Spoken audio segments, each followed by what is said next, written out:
Okay, good evening. Welcome to the Costa Mesa Planning Commission meeting for Monday, March 22nd, 2021.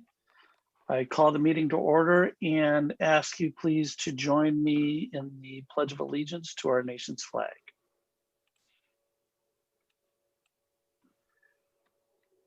Ready, begin. I pledge allegiance to the flag of the United States of America and to the republic for which it stands, one nation under God, indivisible, with liberty and justice for all.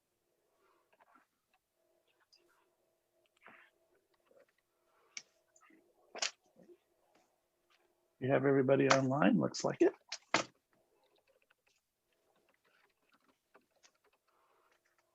Julie, roll call, please. Chair Jericho, Here.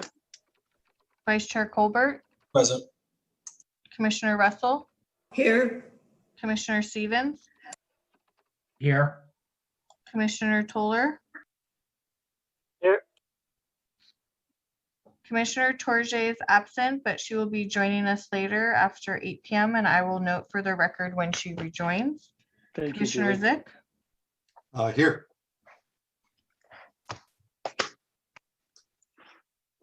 Okay, great. Thank you very much, Julie. We have no announcements or presentations on the agenda this evening. That brings us to public comments. Public comment is open to anybody from the community who wishes to speak to the commission on items within its jurisdiction, but that are not on the agenda this evening.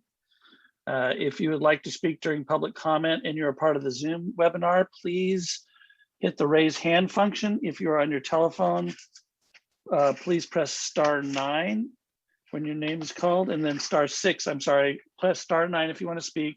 When you're recognized, then press *6 to begin your comments. Again, this is for items not on this evening's agenda. Public commenters will have 3 minutes. Julie, do we have anybody in public comment tonight? if you would like to provide public comments that are not listed on the agenda, please raise your hand.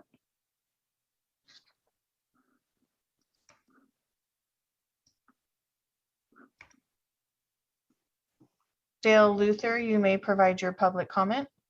Hi, everyone. How are you this evening? Good, sir. How are you? Oh, good. Hi, Diane. How are you? From Randy's Donuts. Hey. So, hey, I just was calling, and Darius, Russell, John, congratulations, John, Byron. I just want to call real quick, kind of continuation, and I know the discussion on the signage and that. I spent some time looking at the municipal code and kind of the intent of what was intended before. And just want to touch two quick things. One of them being, I don't feel it's what the exception that the mall is asking for isn't consistent or congruent with our plans in terms of like for pedestrians with the bikeway and walkability committee. We were talking about Newport Boulevard 19th. So I have a concern for that. And personally, within 3 years, I didn't drive for a year and a half because of having seizures and activity. So I walked, bike, bust, and everywhere to get around Costa Mesa and around. So I know the system and safety concern there. Secondly, when I looked at municipal code, like I talked about, 13-112 prohibited signs, number B, where it says signs which by color, wording, design, location, illumination, etc., conflict with any traffic control device or with safe and efficient flow of traffic. And I probably use Newport Boulevard every day between pleasure and business and other work. And I continue, just based on those two things, continue to affirm to me, I don't think we should allow an exception. I think it would open up a can of worms and become kind of a Las Vegas feel for our city. Because if we allow that, I think the liability, yes, as a city, other people would want that same opportunity. And this is just one of the riskier areas to allow distraction. So those are my comments. Thank you, guys. Thank you, sir. So,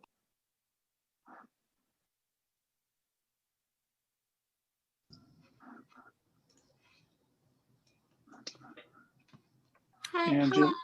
I think you have Mary Pham. Yes, hi guys. Thank you so much for giving me some time tonight. So my name is Dr. Mary Pham. I am a longtime resident of Costa Mesa and also the owner of Lollipop Dental on Harbor and Adams. And I sent each of you a letter yesterday expressing my concerns with cannabis allowed in retail centers specifically. And So Ms. Pham, can I interrupt you? I mean, that is an item that's going to be on our agenda tonight. Can I ask you to wait during, and then we'll call you during public hearing item number 1? Sure, of course. Sorry about that. No, that's fine. That's absolutely okay. Don't worry about it. So we'll talk to you in a few minutes. And I have to admonish myself for not doing my housekeeping on our COVID announcement. So I'm going to read that into the record now. In order to minimize the spread of the COVID-19 virus, Governor Newsom has issued executive orders to temporarily suspend requirements of the Brown Act, which allows Planning Commission members to attend Planning Commission meetings telephonically. Given the health risks associated with COVID-19, the City Council chambers are closed to the public until further notice. If you would like to participate in the meeting tonight, you can participate via the following options. You are strongly encouraged to observe the Planning Commission meetings live on Costa Mesa TV, which is Spectrum Channel 3 and ATTU Verse Channel 99, and online at youtube.com/Costa Mesa TV. You can also participate via Zoom by following the instructions on tonight's agenda, which you can find online at the city's website. During public comment portion of the public hearings, if you are participating via Zoom webinar, use the raise hand function located in the participants window and wait for city staff to announce your name and unmute your line when it is your turn to speak. Comments are limited to 3 minutes or as otherwise directed. And then you can also participate in tonight's meeting via telephone by dialing 1-669-900-6833. Webinar ID is 960-6037-9921 and the passcode is 595958. And it's your turn to speak. If you'd like to speak, please press *9, add your name to the queue, and then when you're called upon, press *6 to unmute your line. You'll have 3 minutes to speak. So I apologize for missing that early on. Julie, are there any other public commenters? No, there is not, Mr. Chairman. Okay, we'll move to Planning Commissioner comments and suggestions. I'm going to start real quick. I'm going to take a little bit of privilege as the chair, and I just want to congratulate fellow Commissioner John Stevens and a good friend of mine for his appointment to serve as our mayor of the city of Costa Mesa. Coming up in a few days, you'll be sworn in. John, I want to congratulate you. I think you'll be terrific. I've known you a while, and you're always a thoughtful guy, and you care about the community a lot. And I know that you will do everything in your power to make sure that everybody in Costa Mesa is brought to the table, and that the decisions the council made will be led by you in a way that's clear and professional and fair. And I just want to congratulate you on your appointment. Thanks, Chairman. I appreciate it. And then we'll go to Vice Chair Colbert. We'll kind of go down reverse, and then we'll let Commissioner Stevens have the last word. I ditto the comments from Chair Arco. I don't have any public comments, but John, it was one of those funny comments when I saw you appointed to the commission. It's like the funny finding you here because you actually appointed me to the commission. But it just kind of shows the circle of life and how things in public service works. You just never know when you're going to bump into people again. So good to see you being bumped back up into a higher level, and looking forward to working with you in the capacity as mayor. Best of luck. Thank you, Commissioner. Commissioner Zick. No comments tonight. Thank you.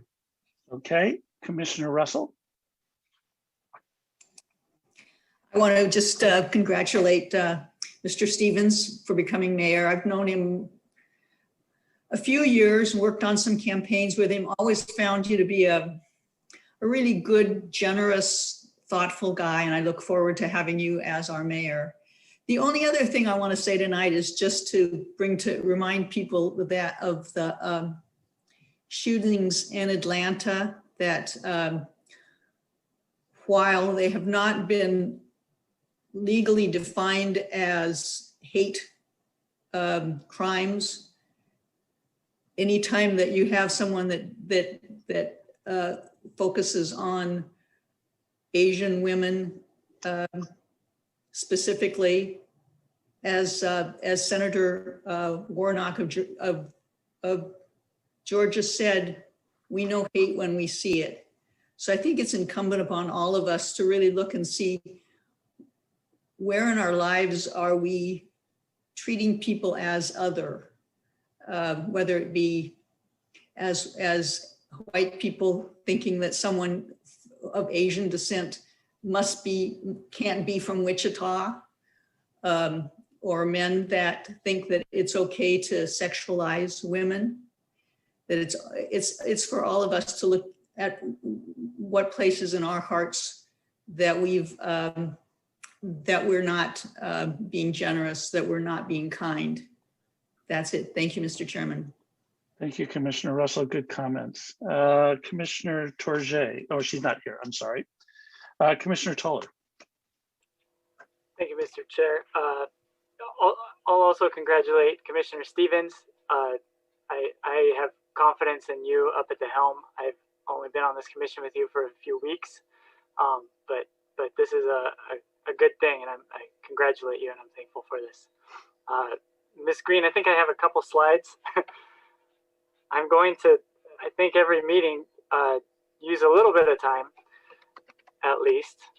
I want to be respectful of everyone's time. We have a lot to cover on the agenda tonight, but maybe 5 minutes and just go over a couple things, because I want to be active on this, play an active role here on the commission. So first, this is the last time I'm going to mention this Caltrans survey. It's just really important. Our Department of Transportation for California passed this Towards an Active California document on the left side of the screen there 4 years ago. And part of the implementation is to have district-wide active transportation plans. So planning for pedestrians, bicyclists. And right now they're soliciting feedback from community members in Orange County. So we're District 12. If you go to survey.catplan.org, you get a map like this, and you can drop a pin. Obviously, it's the freeways that Caltrans controls, but it's also Newport Boulevard. And it's everything within that blue. So it's everything that goes over or under or parallel to, and it's even nearby streets, nearby intersections. So you can drop a pin in any of those blue areas within that buffer. It's going to ask you what you think of that. It'll have multiple choice. It has open-ended opportunities, so you can fly through real quick if you have one spot that you're concerned about. If you want to spend a half an hour to an hour giving them good feedback on what you think of all these problematic spots, now is your chance. This is going to be over at the end of March. So we have 1 week. So I encourage everybody to sit down for 10-15 minutes, put some thought into this. It's important. Next, Ms. Green. One Metro West is hosting something called Plan and Play. So if you go to onemetrowestcm.com/plan-and-play, this is going to take place during the month of April, even though registration has already opened. It's for students between 6th grade and 12th grade. And I think it's really cool. So I put the mission of this event in the slide. So students will be tasked with building a creative out-of-the-box housing plan for our city using IKEA materials and tools. You'll need to find viable places for 11,700 living units with extra points for community amenities. So I think this is really cool. Getting kids, getting high school, junior high kids, our future residents that are going to be coming into adulthood as this stuff starts to get built, hopefully being able to live here still, getting them involved and asking them what they think is the right way to do this. So if you're a teacher, if you have those kids that age, I encourage you to look this up and get involved. I think it's really cool. Next slide. No, the other way. Okay, speaking of the future Costa Mesans that are in junior high and high school right now. So in 10 years, they're going to be, their parents might be kicking them out. It'll be time to rent a place. Some of them might be getting married and coming home from college, right? And I presented this table I put together a couple weeks ago just because I couldn't find it presented the way I wanted to see this sort of data and these sort of trends, but it's a lot to take in just at a glance. But I highlighted in red there. The point is that the median home value in Orange County has greatly outpaced median household income in Orange County. So I went back 25 years. I adjusted for today's dollars. And the point, if you look at those two circles, it used to take 5 years to earn the value of the average house in Orange County. Now it takes 10. It's doubled. So in other words, it's gotten twice as expensive. It's twice as hard to become a homeowner in this county. You have to be twice as wealthy. Or you could say it takes twice as long to save up for a house, but that's not even true, because rent, also as you see on number 8 there, rent has become 50% more expensive. Not that rent's gone up 55%. It's gotten 55% more expensive when you take into account median household income. So I just want us to keep that in mind as we talk about the housing element, and whenever we talk about our kids, the future Costa Mesans. This is what we're setting them up with. Last slide, Ms. Green, please. And so speaking of the housing element, I want to keep pushing certain topics because it's really easy to, as we, over the next 6 months, get this housing element out, and over the next 3 years to figure out how to zone for that, to get lost in the weeds and to get lost in the technical state requirements. We're talking about opportunity sites, constraints, dwelling units per acre, but I want to talk about design, the vision for our city. I want to try to push these topics because we have to remember that what the state is trying to achieve and our goals are not the same thing. So the state is not going to ensure that as development comes into our city, it comes in well, right? They want to see units. They want to see units built. They want to make sure that it's viable to be built. It's our job to make sure that it comes in accordance with the way we want it to come in, the way we plan for it. So I really want to get ahead of this game. I think we really need to get ahead of all these technical analyses that we have to do. And I'm so thankful for staff and the consultants for figuring all that boring legalese technical stuff out for us. And I hope that we can get ahead of the game and talk about the shape and feel and function of our city as this plan gets developed. So what I have on the screen here is tomorrow night, the city council is going to have a study session on the housing element, just like we had a few weeks ago. And this is the section where the commissioner comments are forwarded on to the council for consideration. So I just want to highlight numbers 4 and 5 there, because I think I might have had something to do with that. So real quick, and then I am done. Number 4, consideration of clustering development in appropriate locations while maintaining open space and the potential for a TDR policy, that's transfer of development rights. So admittedly, that is kind of a far-fetched and half-baked idea, but the point is that we shouldn't be looking, our approach shouldn't be to look at every last bit of unbuilt and unpaved land in the city with hungry eyes, trying to figure out how many condos we can carpet onto it. As we grow, the more important it becomes that we all have access to open space, real open space. The wilder, the better. Christopher Alexander, one of the great urban theorists of the 20th century, he said, when the countryside is far away, the city becomes a prison.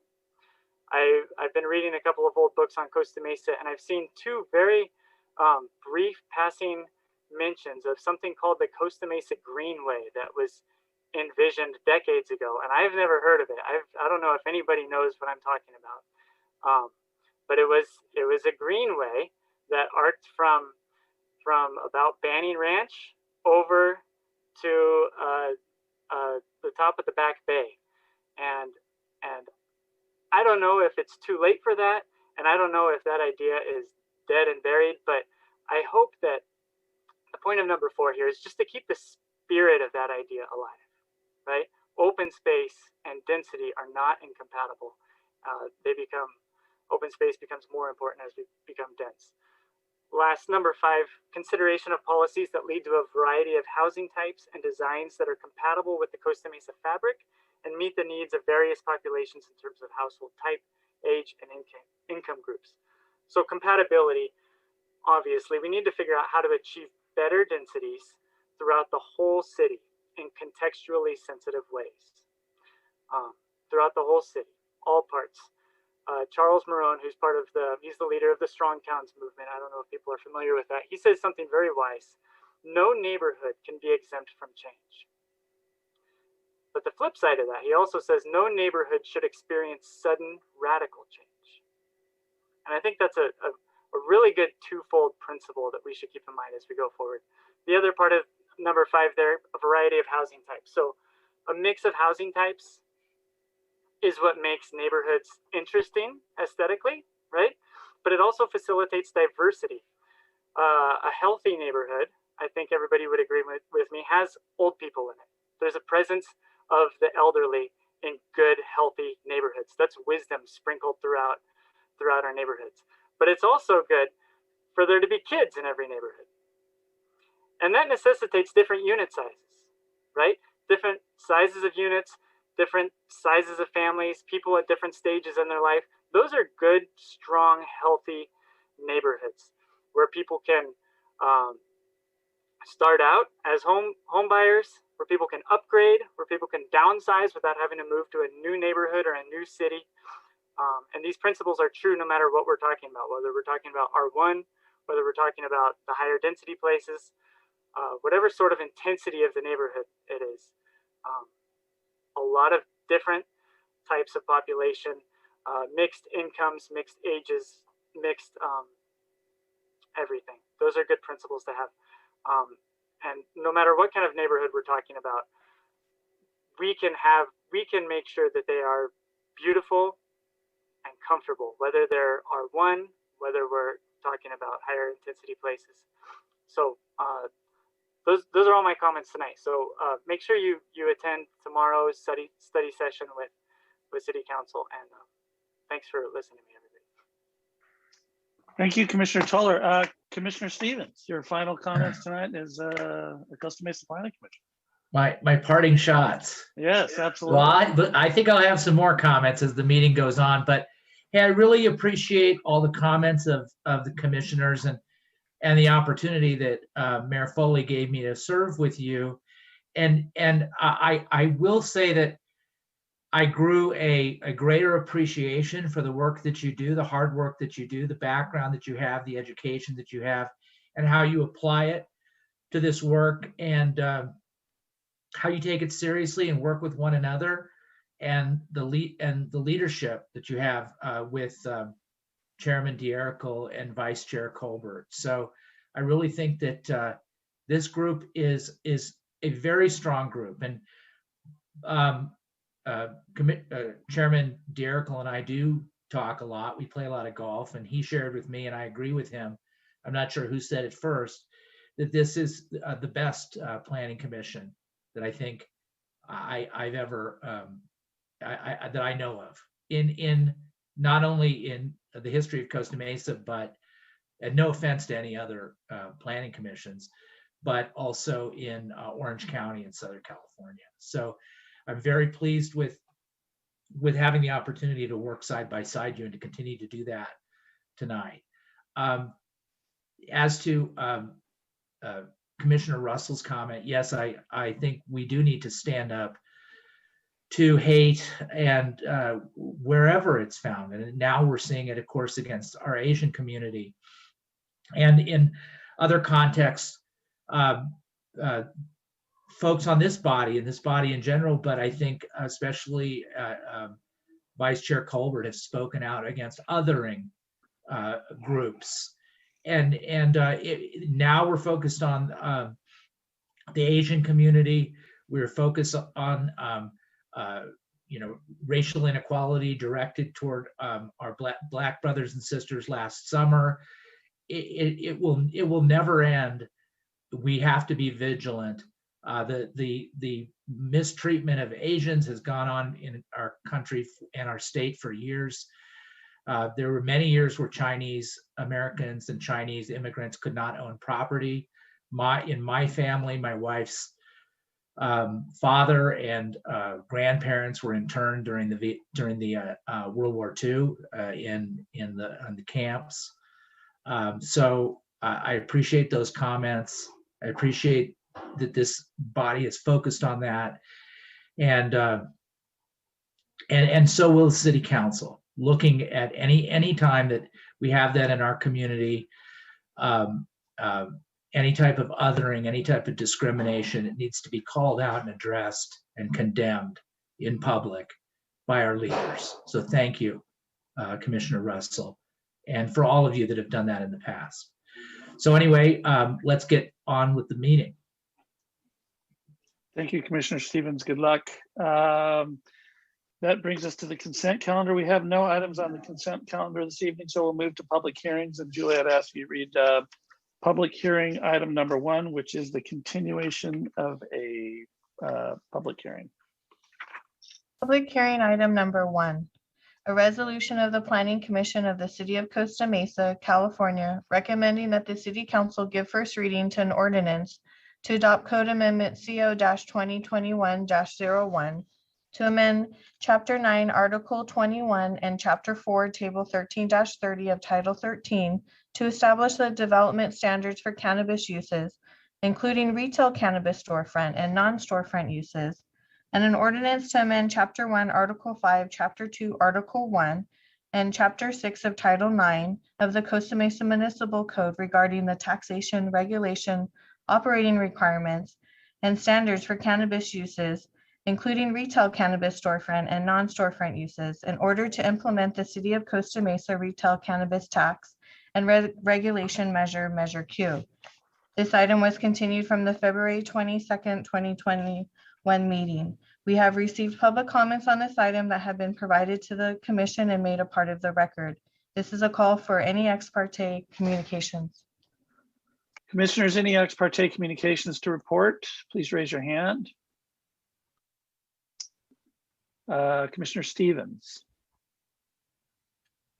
Yeah, well, I've talked to a lot of people about the cannabis ordinance. I've talked with Jim Fitzpatrick. I've gotten emails from Michael Maselli. Gosh, I'm trying to think. Just in general, many people in the industry have talked to me about this ordinance over a number of months. Okay, thank you, sir. I don't see any other commissioners. I have also exchanged emails with Mr. Maselli and Mr. Fitzpatrick on the issue. So we'll that will take care of ex parte communications. I will note, commissioners, that during the last public hearing, which we moved to keep open, I did close public comment. The chair will be reopening public comment tonight as part of the public hearing so that members of the community who did not speak or who have additional information they want to share may do so. So with that, I will turn it over to Ms. Min. Thank you, Chair D'Arco. Give me 1 sec. Let me share my screen with everybody. Okay. Thank you again, Chair, and good evening, Commissioners. My name is Nancy Nguyen, Associate Planner with the Development Services Department. The item before you tonight is the proposed code amendment to implement Measure Q, also known as the city's retail cannabis program. The item, it was continued from the February 22nd Planning Commission meeting. Staff's presentation tonight will focus on providing the additional information requested by the Planning Commission, as well as options for addressing several of the issues raised by Planning Commission at the last meeting. So the first topic I will go into is the Measure Q sensitive uses. So Planning Commission did discuss including the definitions of these sensitive uses, including K-12 schools, child daycares, playgrounds, and homeless shelters. So as drafted in section 9-485, it defers to the state's definition as defined in the Business and Profession Code, the Health and Safety Code, as well as the Government Code sections. So Planning Commission can consider the following for defining the Measure Q sensitive uses. Leave section 9-485 as drafted. adopt and include the state's definitions within the text of section 9-8, excuse me, 9-485, or modify the state's definition and include it within the text. So for reference, here are the state's definition for each of the Measure Q sensitive uses. And again, they either come from the Health and Safety Code, the Business and Profession Code, or the Government Code sections.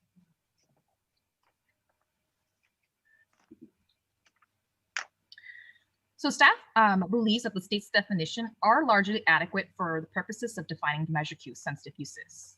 However, staff does recommend clarifying the playgrounds to mean publicly owned and operated playgrounds, which would exclude private playgrounds such as play equipment installed at an apartment complex as part of the development's private open space, or private business that offers indoor play equipment. So city staff would not necessarily know where all such private facilities are located, which creates a practical challenge for applying the separation distance requirements. So in addition to the Measure Q sensitive uses, Planning Commission also discussed the definition of youth centers. So the youth center as defined in the state's Health and Safety Code means any public or private facility that is primarily used to host recreational or social activities for minors, including but not limited to private youth membership organizations or clubs, social service teenage club facilities, video arcades, or similar amusement park facilities. So just to give the commission some examples from other cities, the other cities that staff research into did defer to the state's definition for youth centers, or define it consistently within their text, within their code, and with the determination of youth centers made by city staff at the time of an application. On the other side, some cities do not expressly list youth centers in their separation criteria or in the definition because compliance with applicable state law is already required per their municipal or zoning code.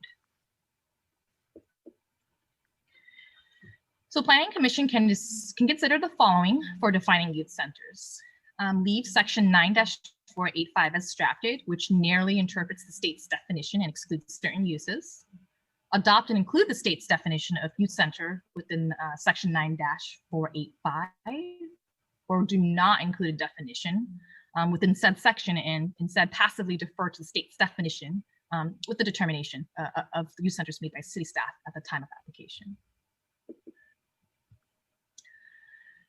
So the state's definition is open-ended, which does leave the city with the responsibility of determining what type of uses are or are not youth centers. As currently drafted, the ordinance does narrowly interpret the state's definition and includes certain uses, including martial arts, fitness classes, dance, music, or art classes, or other similar studio uses.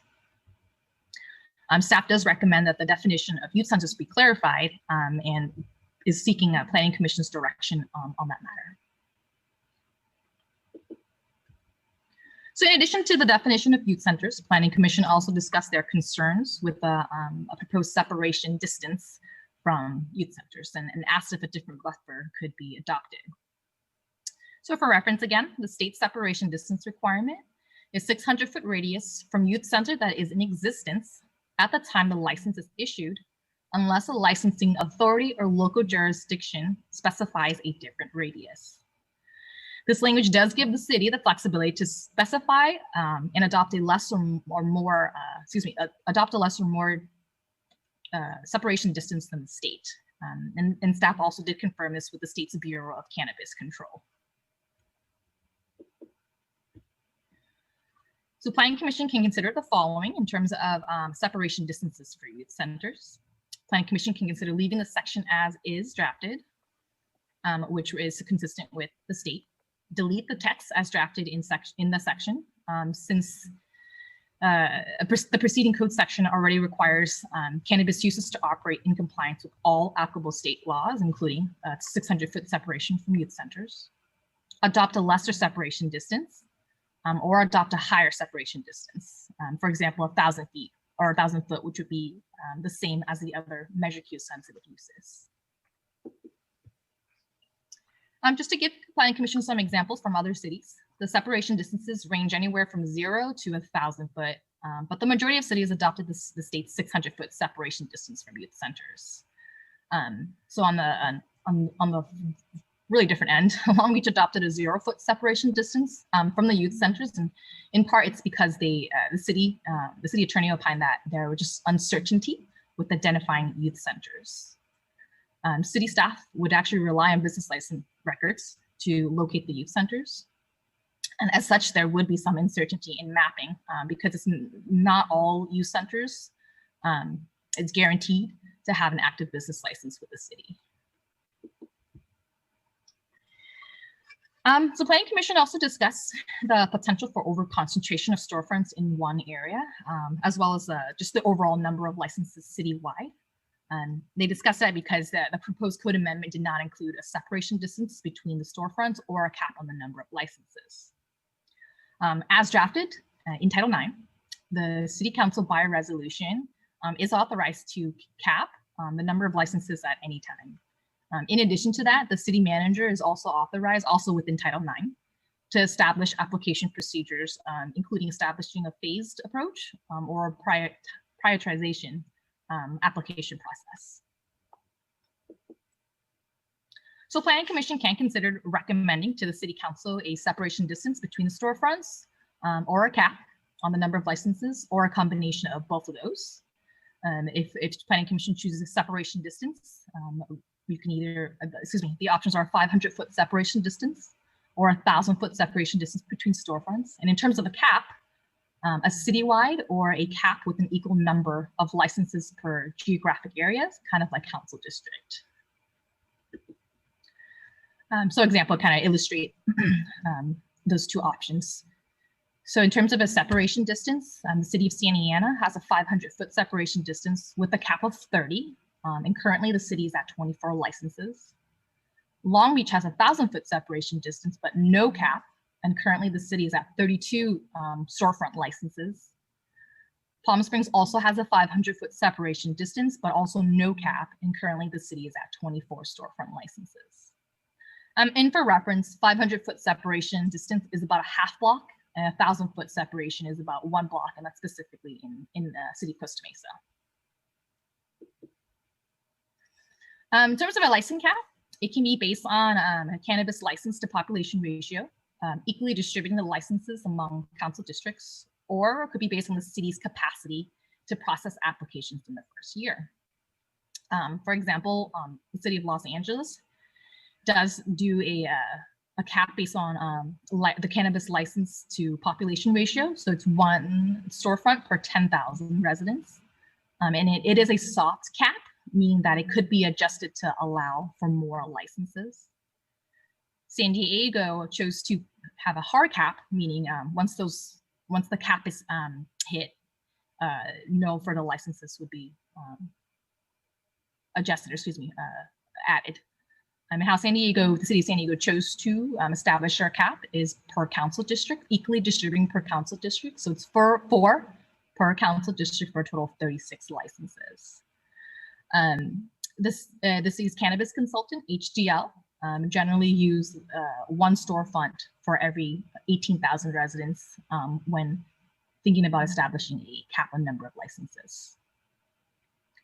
So staff recommends a soft cap based on the city's capacity to process the cannabis business permit applications in the first year, as established by the administrative regulation. And of course, the cap could be adjusted annually or more frequently.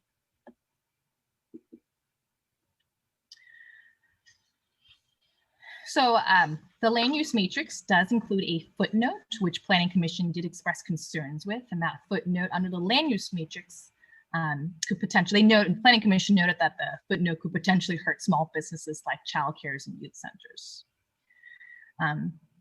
So the footnote is added, the added footnote is intended to ensure that the sensitive uses are continued to be buffered and separated from the storefront uses. However, other cities did not appear to preclude new sensitive uses from locating in proximity to licensed storefronts.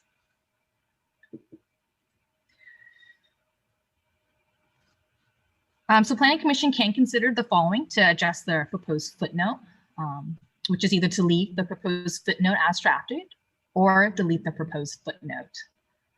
Removing the footnote would, of course, not restrict the potential available locations for the youth centers, for these businesses, but would leave it up to, of course, these businesses to locate or not near permitted storefronts.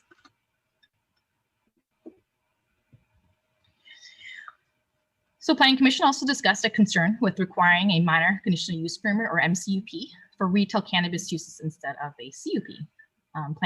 Planning Commission can consider the following types of planning application for retail cannabis storefronts and non-storefronts. Leave as drafted, which would require MCUP, subject to zoning administrator for all retail cannabis uses, regardless of its storefronts and non-storefronts. A CUP, subject to Planning Commission decision for all retail cannabis uses. MCUP, subject to zoning administrator for non-storefronts. CUP, subject to Planning Commission for storefront uses, or MCUP for retail cannabis uses outside of 200 feet of a residential zone, or CUP for storefront uses within 200 feet of a residential zone.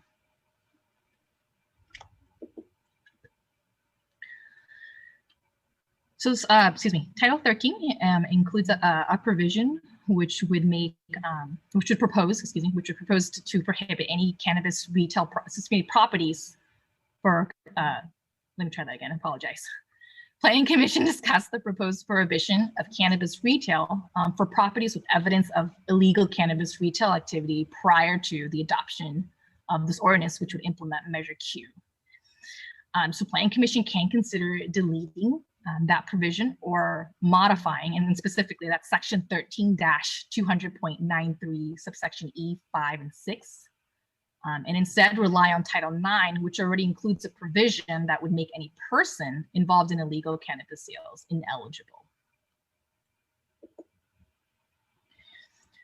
So Planning Commission discussed the social equity and whether or not to include a social equity program. Planning Commission did note that Title 9 includes language which would make any person convicted of a felony within the past 7 years ineligible from holding a cannabis business permit.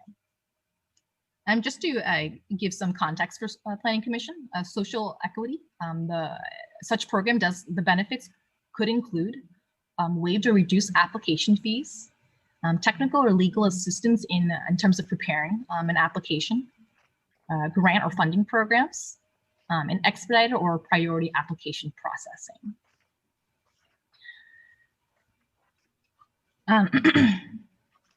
Title 9 does have language which is drafted to, again, as I mentioned, authorize the city manager to establish procedures related to processing cannabis business permit, including creating a social equity program. However, Planning Commission can recommend to City Council the modified language in Section 9-495 as well as Section 9-496 to allow for the flexibility to develop such a program.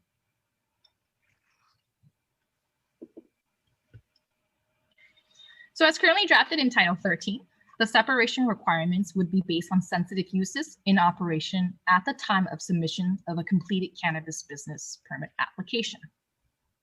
This creates a separation map that would require staff to maintain and update it with each application received so that we can ensure up-to-date information is used regarding sensitive uses. So the uncertainty with this is that the staff would have to rely on business license records to update the map. And as I mentioned in previous slides, it's not uncommon for businesses, including daycares and youth centers, to operate without an active business license in the city. So to limit that uncertainty, specifically in Section 13-200.93 subsection E, 1 and 2, it could be revised to state as follows.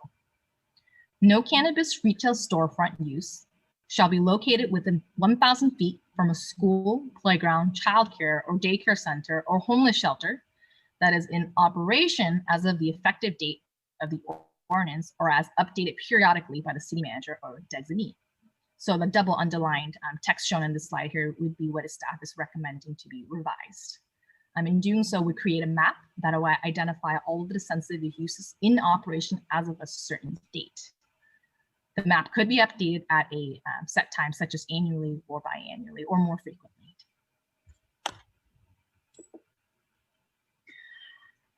The following are revisions to Title IX based on additional input from the Finance Department, Police Department, as well as the city's cannabis consultant, HDL. So these are the revisions to Title IX, specifically Chapter 1 and Chapter 6. So in Chapter 1, there is a subsection which clarifies that non-retail cannabis operators that also engage in retail cannabis shall only be subject to the retail sales tax and not required to pay the non-retail tax. In Section 6, the various changes include expanding on the city manager's authority to make reasonable rules and procedures to administer and enforce any regulations relating to commercial cannabis business, an added definition of free samples, another section, subsection which specifies that cannabis business must only operate under the name listed in their cannabis permit. And lastly, there are additional storefront and non-storefront operating requirements. So staff recommends that the Planning Commission review Ordinance 2021-X2, which amends chapters of Title IX of the Costa Mesa Municipal Code, and make recommendations to the City Council regarding the definitions set forth in Chapter 6 of the Cannabis Business Permits, and adopt a resolution recommending that the City Council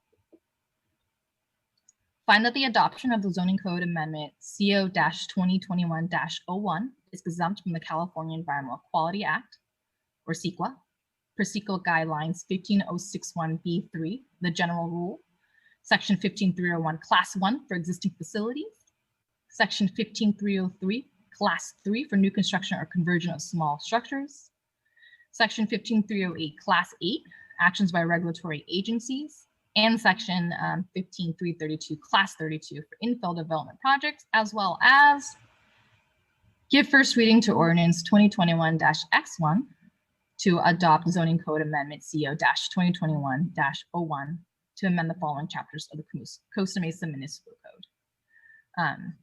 A special land use regulations chapter, Article 21, which is location of marijuana and distribution, manufacturing, research and development, and testing laboratories. Article 21 of Title 13. And the city-wide land use matrix, specifically Table 13-30 of Title 13. So staff would like to also note that as part of its motion, the Planning Commission may articulate specific recommendations to the City Council on policy matters discussed in a staff report. And that concludes staff's recommendation. I'm available to answer any questions. Our cannabis consultant is also, HDL. Our cannabis consultant, HDL, is also available if Planning Commission has further questions that they would like to ask. Okay, thank you, Ms. Nguyen. Commissioners, raise your hand if you have any questions of staff. Commissioner Zick. Thank you, Mr. Chairman.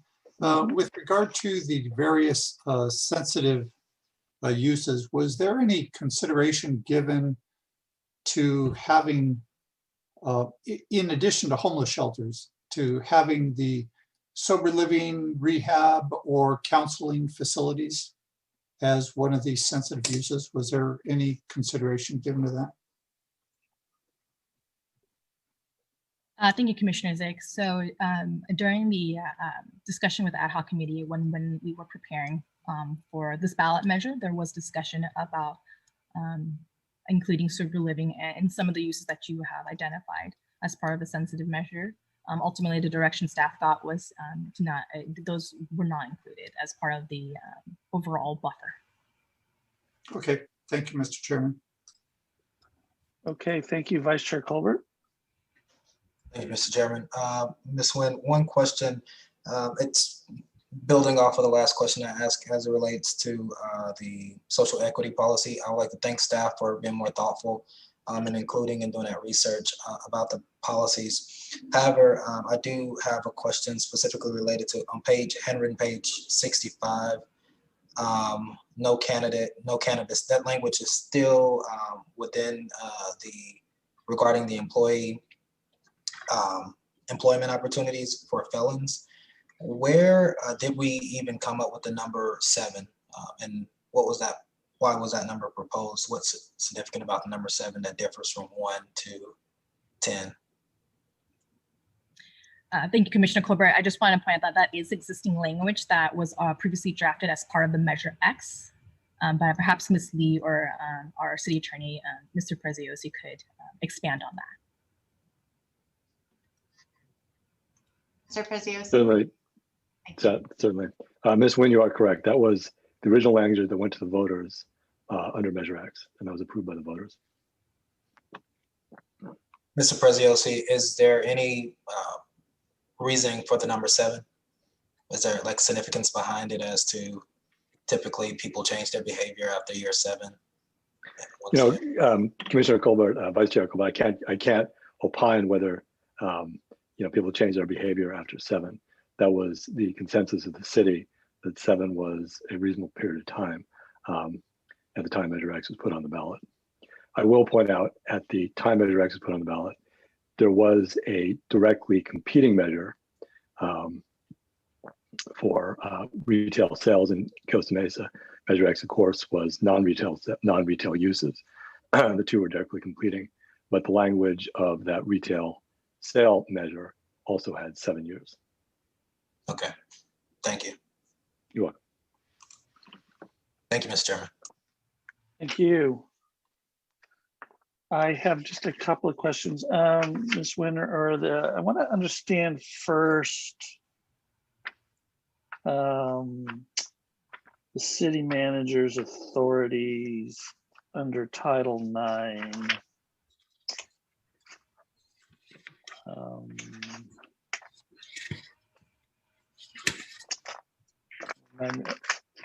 So, and particularly the,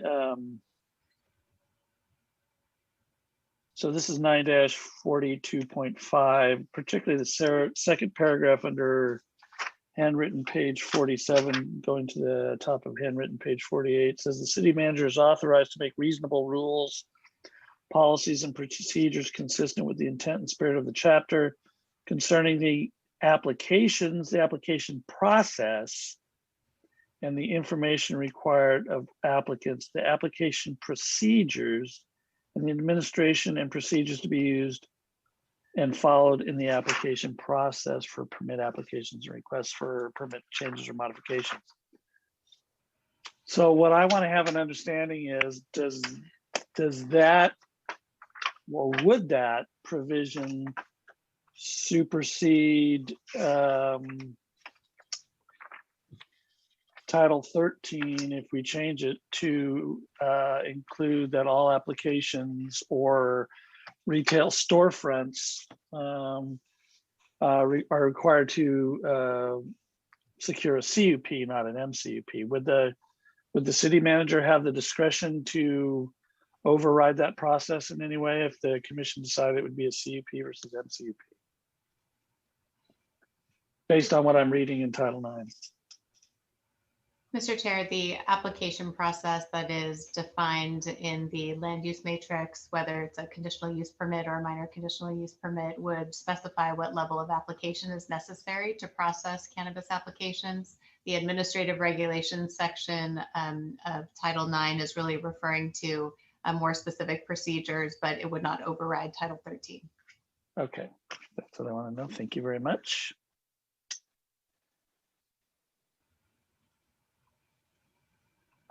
I want to have an understanding too of what state law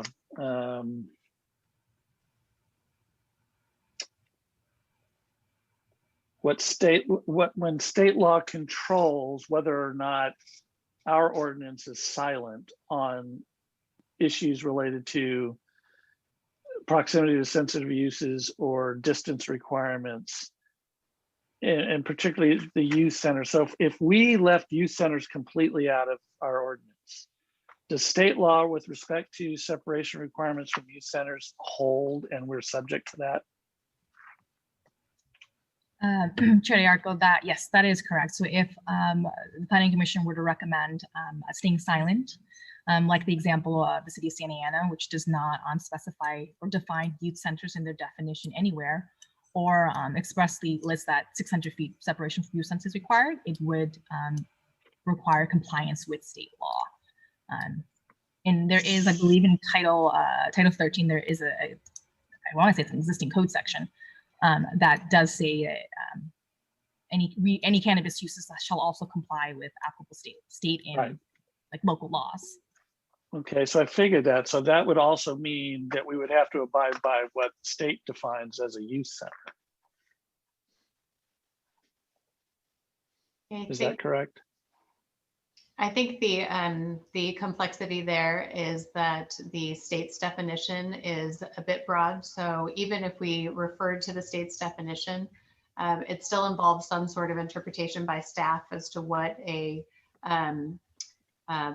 business that caters to minors for social and recreational services. The state definition gives some examples, but the language is broad enough that staff would be making a determination one way or the other as to what to map specifically. Okay.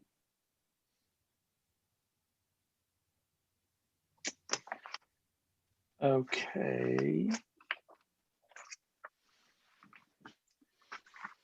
Those are my key questions. Commissioner Stevens, and I'll have more later, but I want to get to the public comment too. Commissioner Stevens, go ahead. Yeah, me too. I want to get to public comment. I just had a few questions. And this one is something I kind of telegraphed with staff that I wanted to know. I mean, can you just give us not a list, but just like a couple of examples in Costa Mesa, naming what it exactly is? What is a youth center under the more narrow definition that's being proposed by the city? And then what would be a youth center that we know of in our town that would not be included in the more narrow definition, but we would be included in the broader state definition? So Chair, I can begin, and then if Ms. Wynn, if you can provide some specific examples. Overall, the map that was provided as an attachment to the Planning Commission staff report that represents sort of the broad interpretation of the state's youth center definition. It includes uses like dance studios, martial arts studios, fitness studios, art, places where art classes are given or tutoring classes, music classes, arcades, and then generally youth clubs or youth theaters. And Ms. Wynn, if you can give some examples of those types of what might be an example of some of those types of uses. And then as to the more narrow interpretation that's associated with the text that's included in the ordinance that was provided to the commission, the map shows a very limited number of sensitive uses under that definition, and it's really arcades, which in Costa Mesa was essentially the Chuck E. Cheese, Pacific Star Riding Club that's at the OC Fairgrounds, the Millennium Barn at the OC Fairgrounds is an example, and then Hillcrest Park that has a membership-only facility that provides youth swim and tennis lessons as well as youth camps. So those are some examples. And then Ms. Wynn, if you could chime in on some examples of the broader definition. Yeah.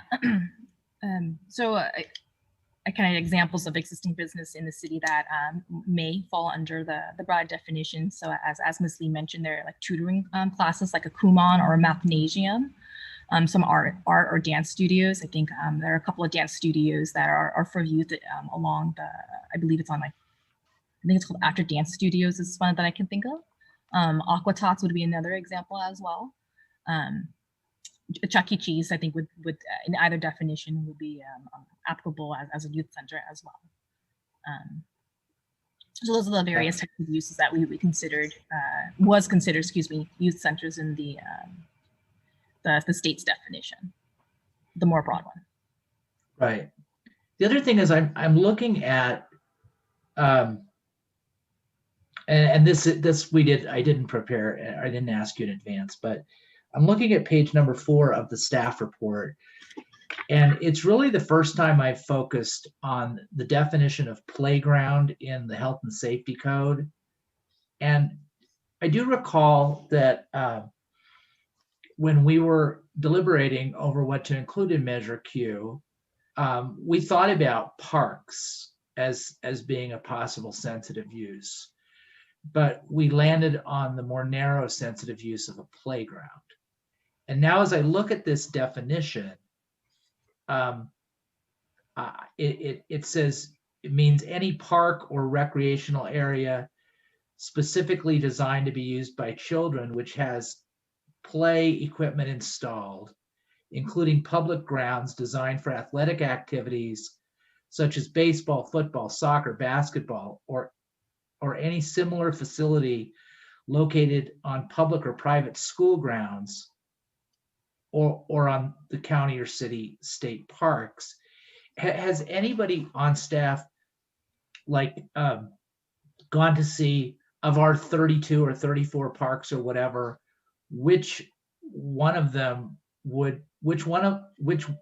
those parks would qualify as playgrounds and which would not qualify as playgrounds? Because this definition seems to almost basically swallow up the more narrow sensitive use of playground and right into Measure Q or the ordinance parks.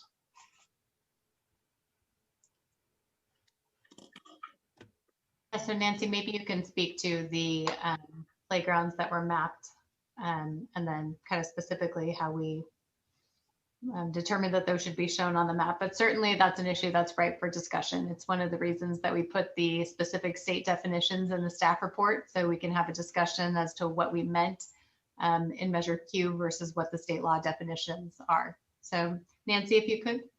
Yeah, so for the purpose of mapping the playgrounds, that we did consider the entire park boundary, just because of how distance are measured already per our code is property line to property line, just from a consistency standpoint.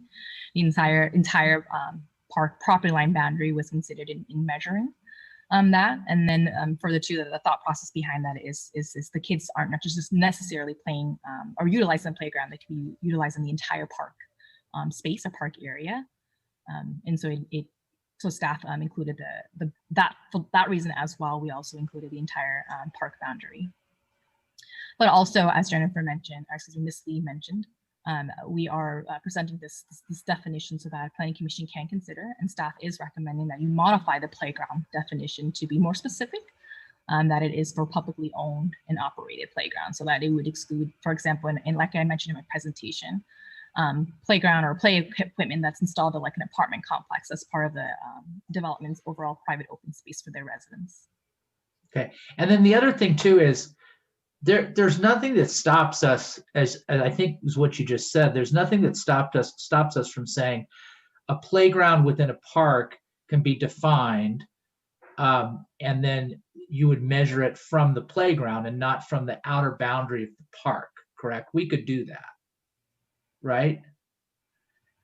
Here, it's not staff's recommendation because it's not consistent with how we measure distances, buffer distances under the code today, and the language specifically in the code just points to property line to property line. I would defer to Mr. Preziosi as to our legal ability to adopt something like that, but it would be a departure from how we measure distance today.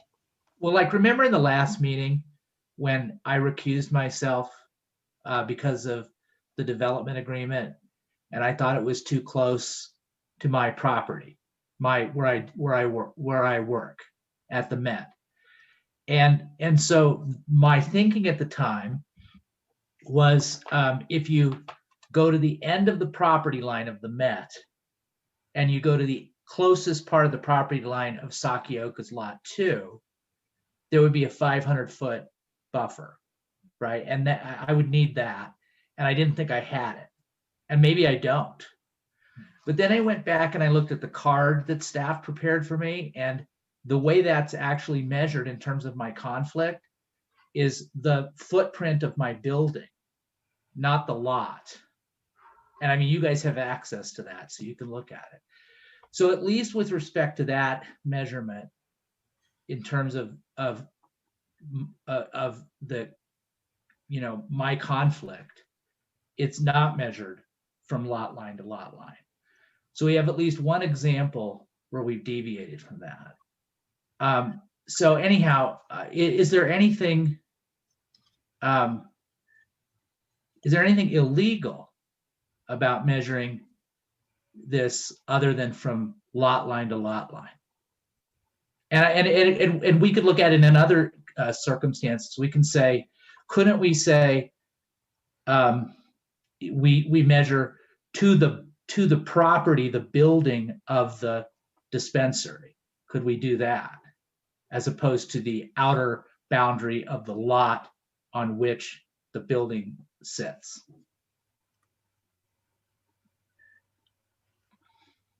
Yeah, Mr. Preziosi, before you respond, Ms. Nguyen, I just wanted to see if you had the language in state law as well for context as to how to measure. And then Mr. Preziosi, if you could opine.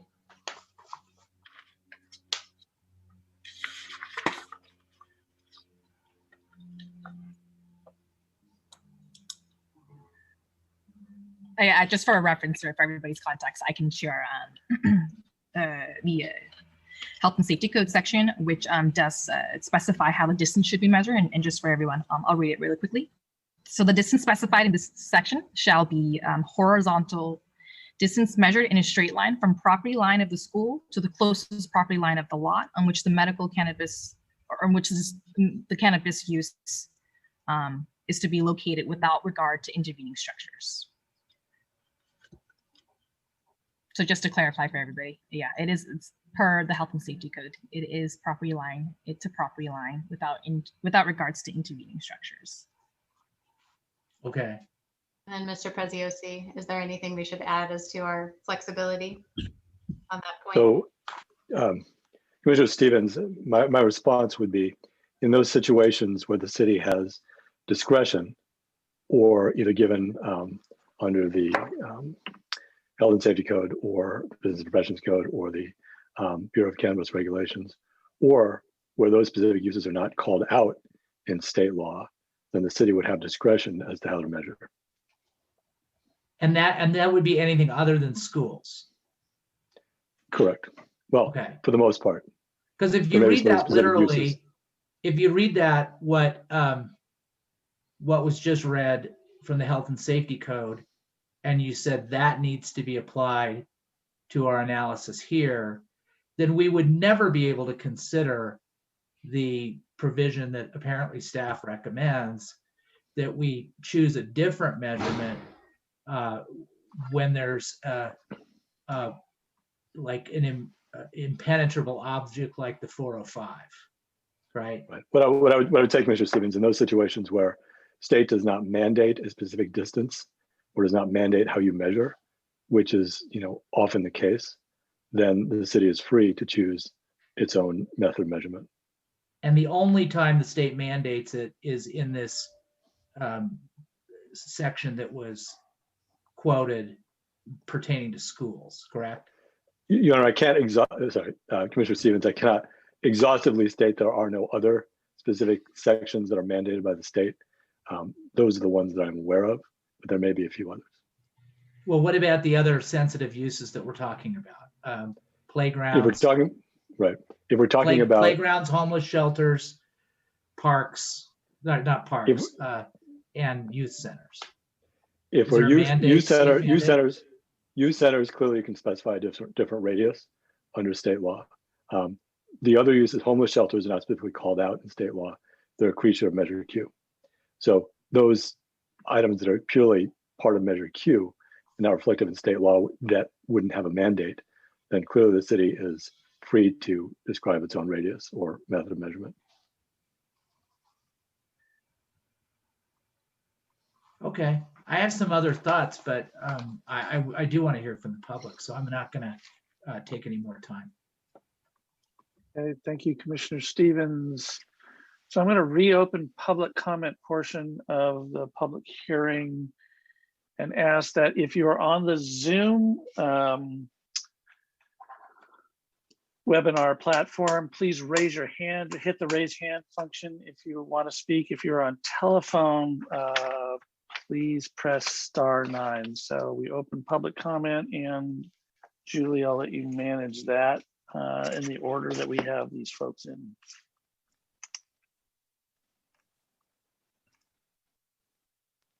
Okay, Wyatt Lynn, you may provide your public comment.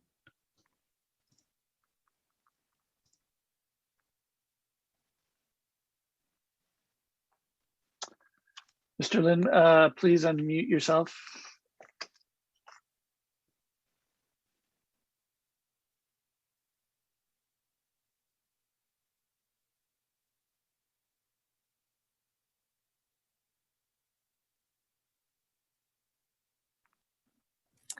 Mr. Chair, would you like to go on to the next number? Yes, let's go to the next number, please, and then we'll come back to Mr. Lynn, see if you can figure out how Okay. to punch the mute button or not. Okay, it's phone number ending in 948, please.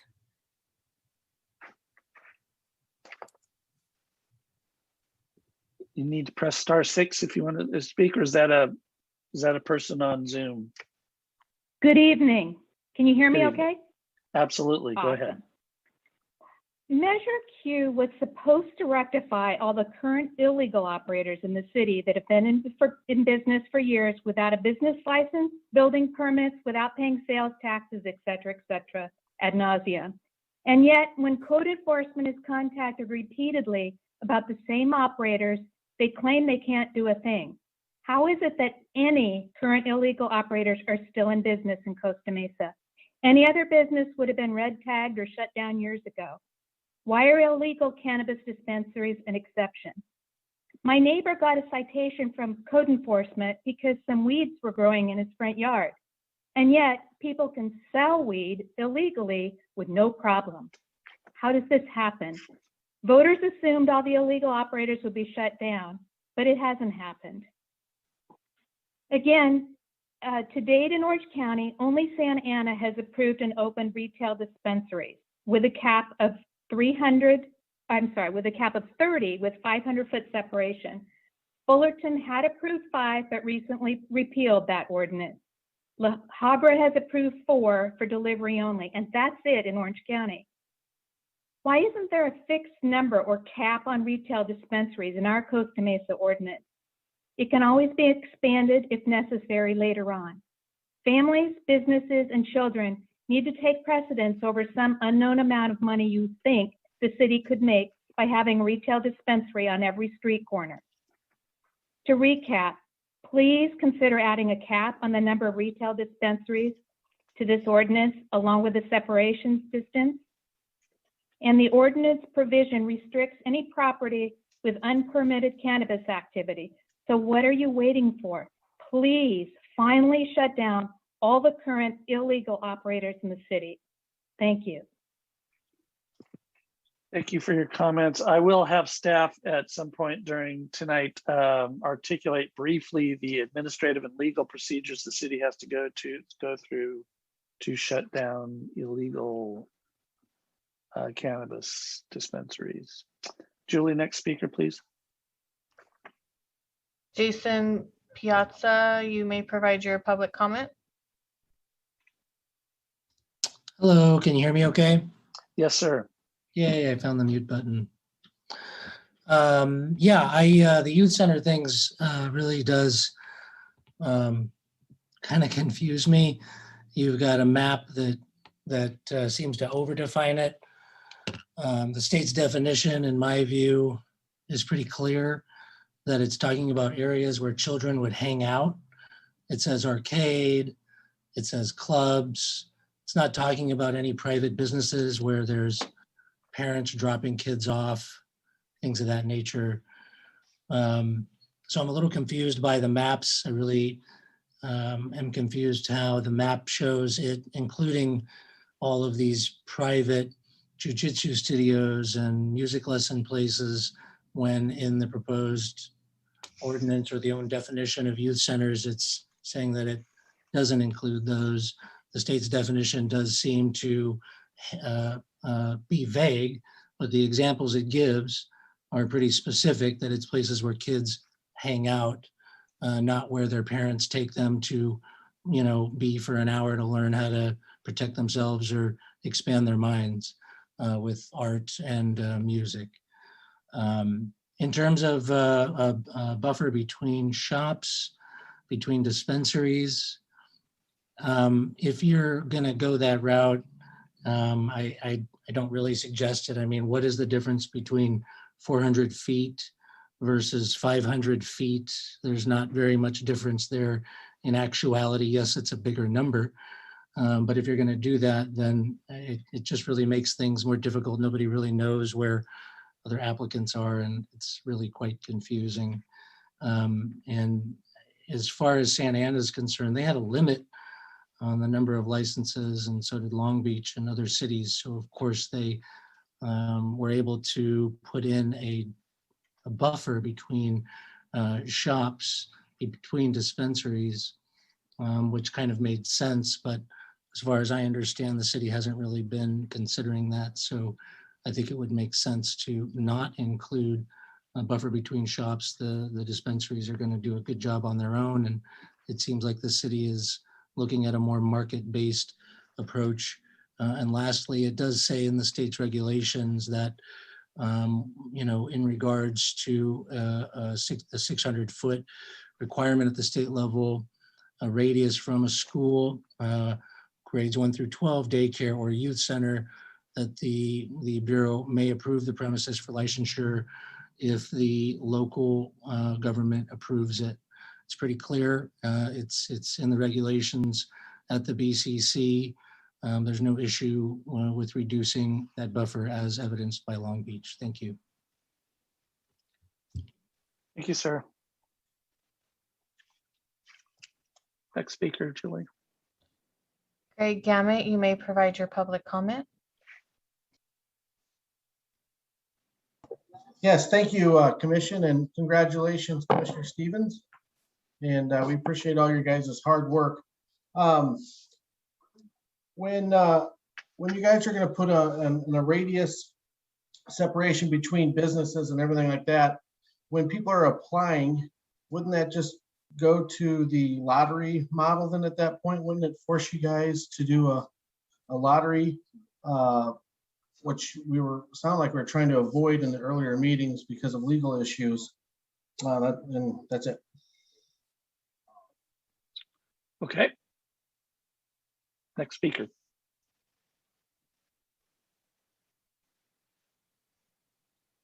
Owner, you may provide your public comment.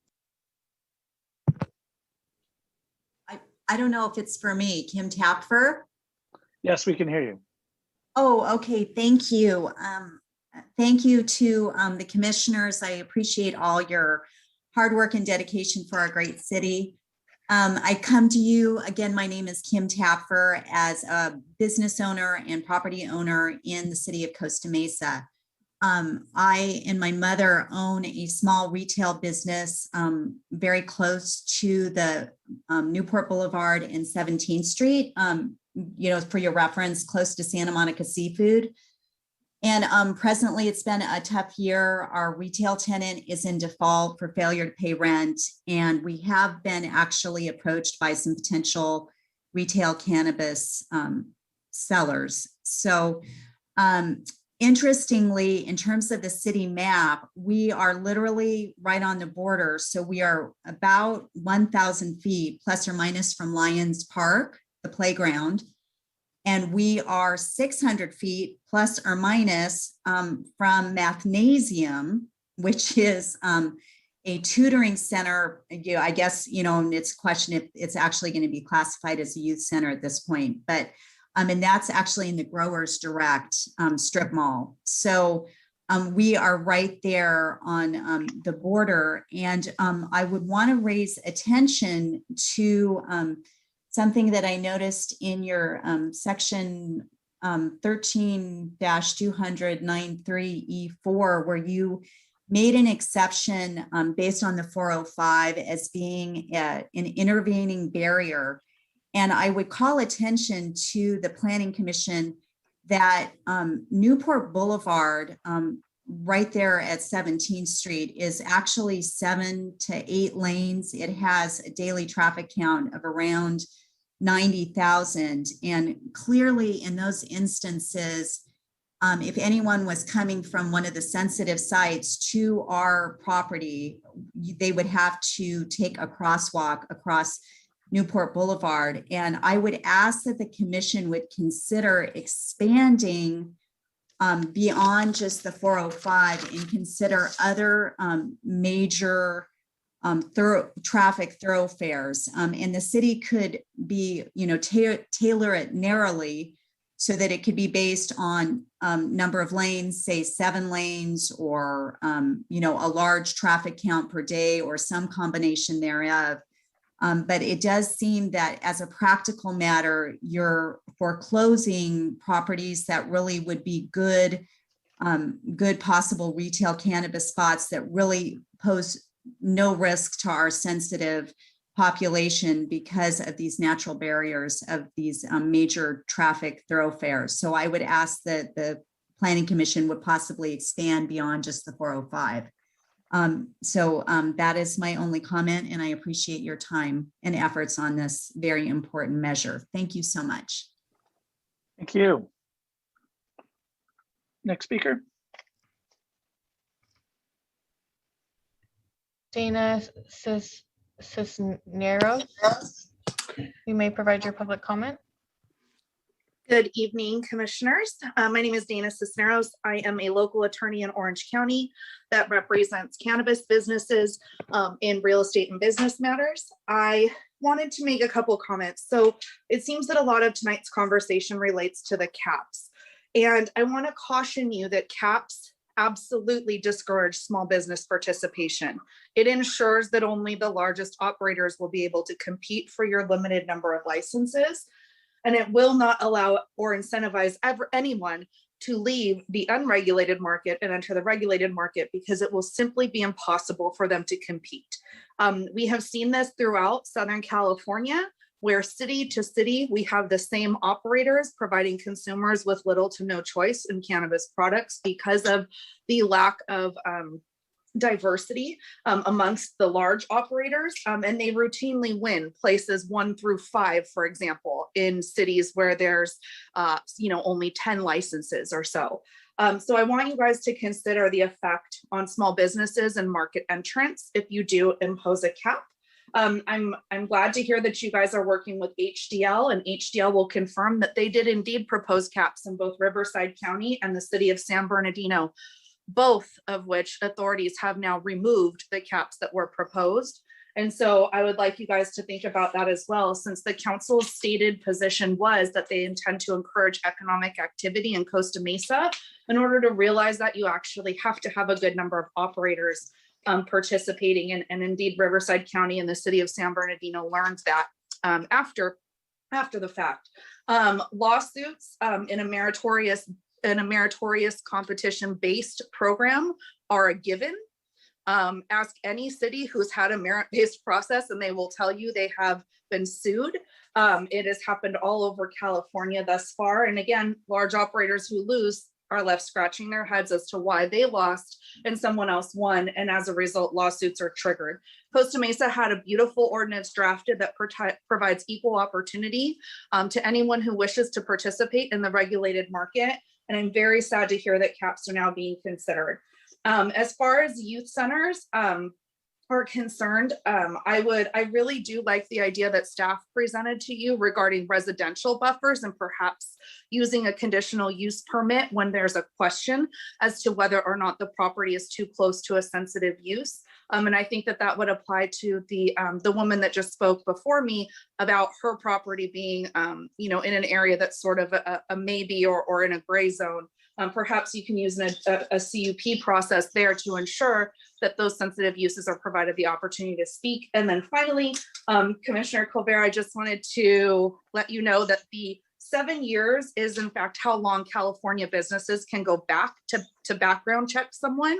And it follows the Fair Credit Reporting Act on the federal level. So that's likely where the 7-year number came from. I'm guessing, but it would make the most sense to me. And with that, I'm done with my comments, and thank you all for your time. Thank you. Next speaker. Mary Pham, you may provide your public comment. Hello, commissioners. My name is Dr. Mary Pham, and I'm a longtime resident and business owner in Costa Mesa. And we provide pediatric dental care in our practice at the corner of Harbor and Adams. And, I want to, looking at my business where we cater to 50 children a day who come in and out of our practice. So about 250 children from newborn to 17 years old come in and out of our practice. And I am, I know that that is the same age of the K through 12 schools, the child care centers, and the playgrounds that are on the prohibited list within that 600 to 1,000 feet. And so I know in particular that the landlord of our building has a cannabis dispensary who wants to open right next door to our practice. And I know that, we're not in this protected class. So as a mother and a healthcare provider, I think that this was the same population that this measure was enacted to protect. So I'm requesting that any business that's 100% dependent on minors and children should be added to the prohibited list, because our practice is just like Chuck E. Cheese, but for children in dentistry, and we provide that type of experience. So thank you so much for your consideration. Thank you. Next Seth, speaker. you may provide your public comment. Thank you. Can you hear me, commissioners? Yes.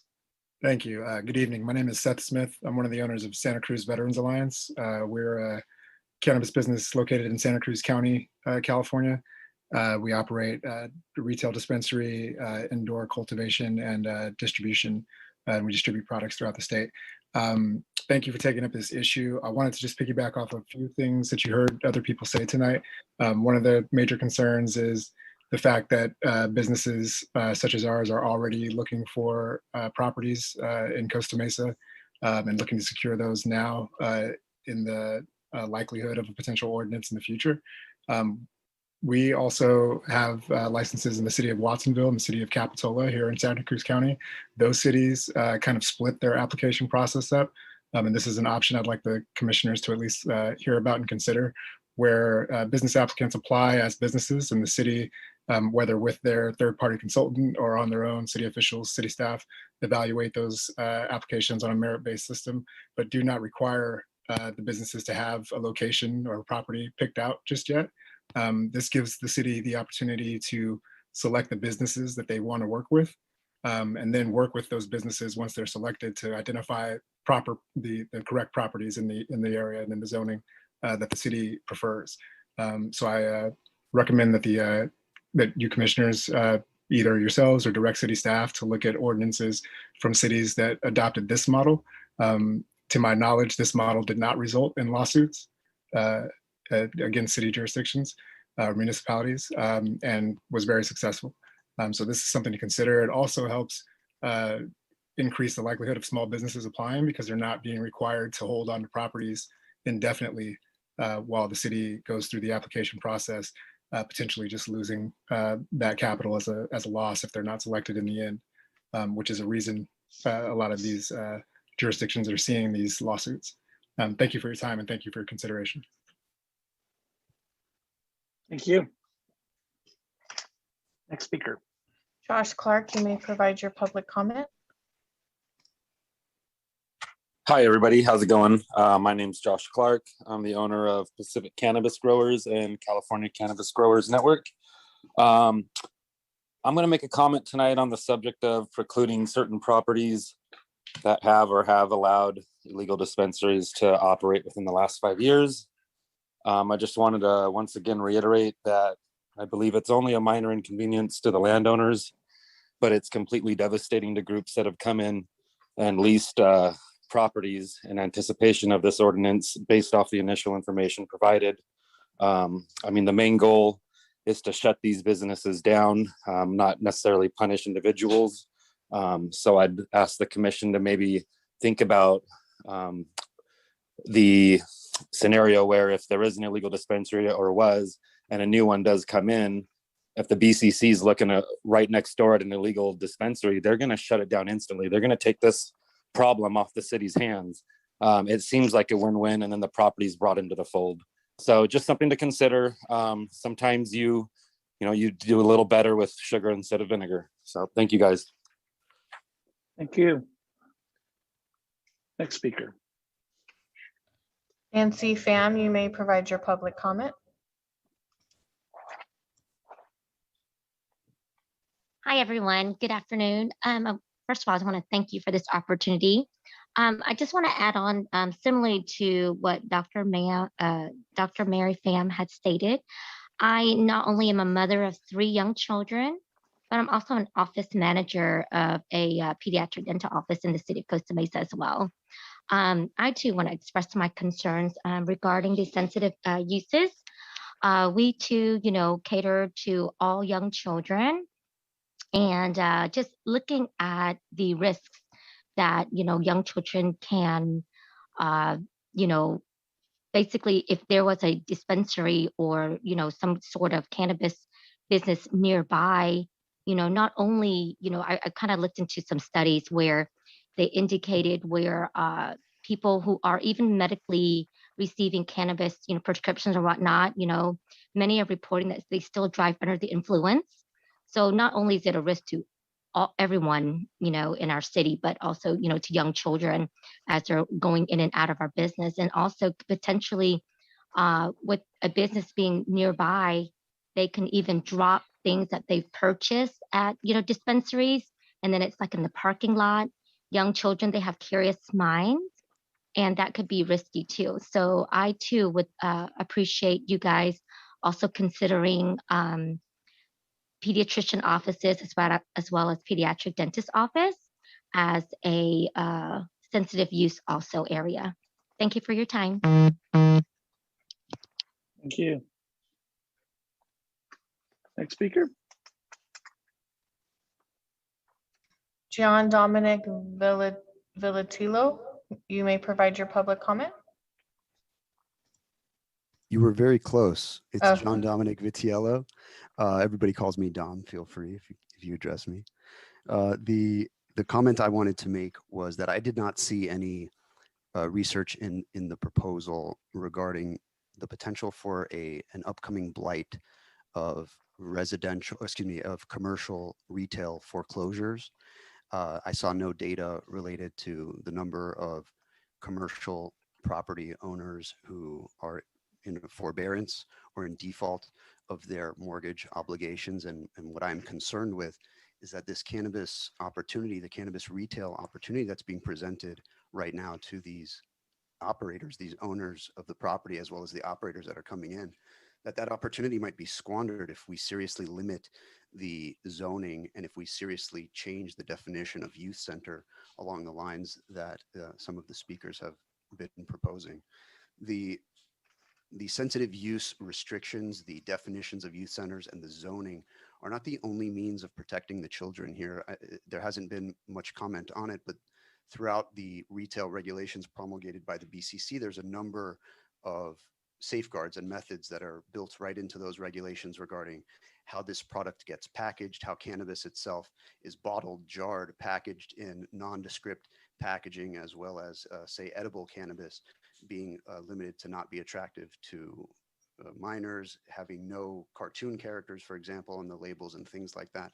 Those are protective measures that, for example, prevent or at least in some sense mitigate the effect of, say, somebody leaving a wrapper by accident in a parking lot, as the previous commenter just mentioned. But certainly with respect to the opportunity that these property owners who are dying, who have vacancy after vacancy, and if you drive up Harbor Boulevard and if you see some of the properties that I have seen and the clients that I work with out there, this opportunity for them it's not only a godsend, it might be the only thing that keeps these properties from being lost to banks and from being vacant for maybe the next decade or more. With that, I have no further comment. Thank you. Okay, thank you.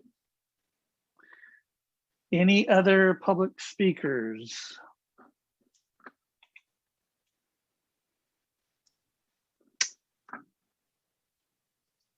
CT, you may provide your public comment. I'm calling in regards to the setbacks. I think that I've taken a look at the map and it seems like there's already very limited space for the amount of cannabis locations in the city. I don't know if it makes sense to restrict that more if you start putting 500,000 foot buffers. I don't even know if you could get 20 or 30 stores in your city. And I also wanted to comment on the retail stores that have had illegal dispensaries in the past. I don't know how you go about even knowing some of these places if they did have them in the past. Some landlords rented out their place under false pretenses, and other people took advantage of that and opened up shop. I don't think that they should be punished, or the new operator should be punished because of that. That's all I have to say. Thanks for your time.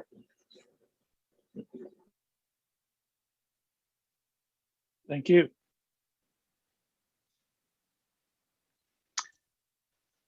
Any other public speakers, Julie? Mr. Chairman, I do not see anybody else at this time. Okay, I'll close public comment. And bring it back to the commissioners and see if there's any additional questions. I have some, but I'll defer. And if you have questions, go ahead and raise your hand. Okay, I'm not seeing any. So I have I focus on the youth center issue a little bit. And remind me again, because my short-term memory fails me a lot these days. So the with respect to state law, state law has a definition of what youth centers is, and it also has a buffer, a separation requirement. Is that correct or no? That is correct. The state defines both youth centers as well as has a separation buffer specifically for cannabis uses. Okay, and is that distance, what is that distance, 1,000 feet? 500? 600 feet. You're talking okay. about youth centers at 600. So under state law, if we were absolutely silent on youth centers, period, no buffer, no definition of youth centers, state law would prevail, and there would be one by default under state law. Yes, correct. Okay. If we were silent. Okay. Interesting. On caps, I'm noting Santa Ana has a cap of 30. I want to kind of circle back to what the attorney brought up. Santa Ana has a cap. And I believe San Diego has a cap. Yeah. And La Habra has a maximum of 4. So, Mr. Preziosi, are you aware of any litigation relative to caps and what the outcomes or what the case law has been saying about caps?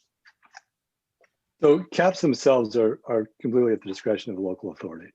The cities, of course, can have as many as few or none retail locations or any cannabis locations. Where litigation seems to be most likely is where there are so-called lottery systems or subjective evaluative criteria to select applicants. Those types of ordinances seem to be most likely to produce and do produce litigation. Okay. So a lottery system wouldn't necessarily be a first come, first served type system. It's everybody throws their number in a hat and state pick or the city picks and it's random. There are various different systems. There are various different systems.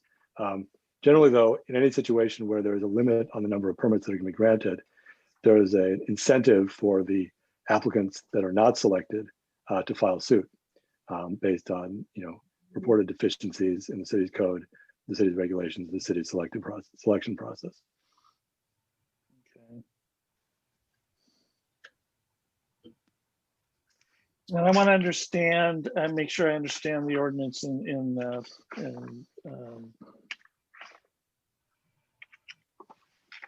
make sure I get this right. In Article 21, it's chapter 13. 13-200.93 cannabis retail storefront and non-storefront uses. Specifically looking at subsection C is 2, where it says an amendment to the approved conditional use permit shall be required for existing licensed cannabis distribution or manufacturing businesses to operate a retail non-storefront, that's delivery, under the existing business and within the same licensed premises.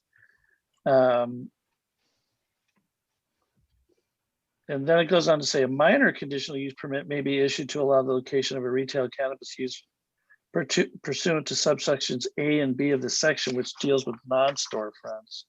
I guess what I'm trying to understand is the ordinance proposing that green zone, and it seems like this would be limited to green zone, non-retail manufacturers, packaging, that if they wanted to have a non-retail, non-storefront, that it would really just require an MCUP or an amendment to their existing CUP? As drafted in Title 13, correct. So for existing Measure X operators, I'll call them, who want to include a non-storefront component, it would, as drafted and as proposed, an amendment to the CUP to be processed as a minor CUP. Yeah, and I don't necessarily have a problem with that. Okay.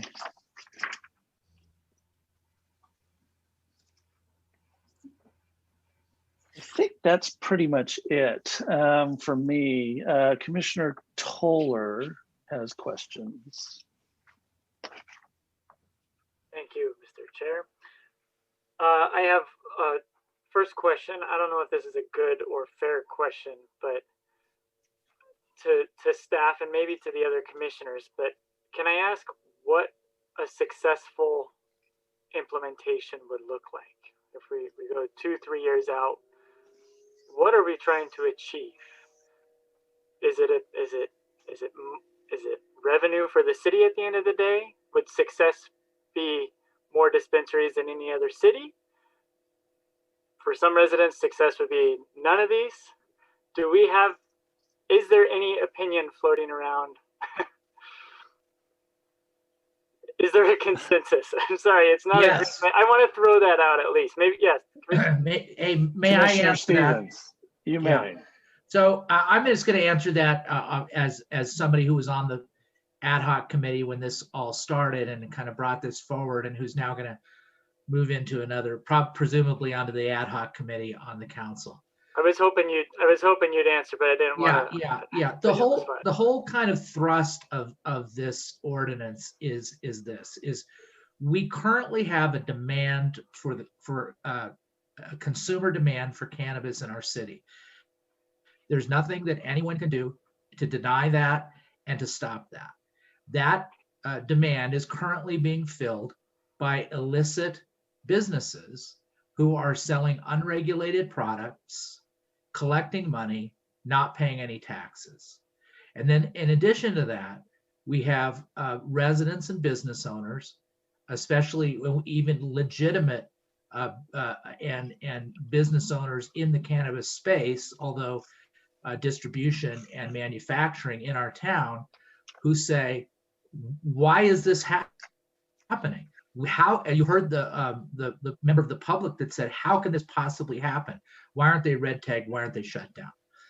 So the idea of Measure Q was to provide a safe, regulated supply of product that's under demand by adults in our community and outside our community. And in doing so, provide revenue for the city and provide new revenue in a retail area.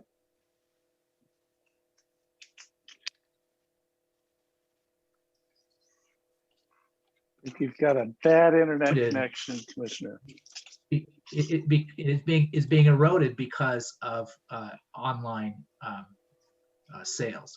So there are a lot of reasons. So what the vision would be is you would have a vibrant market of responsible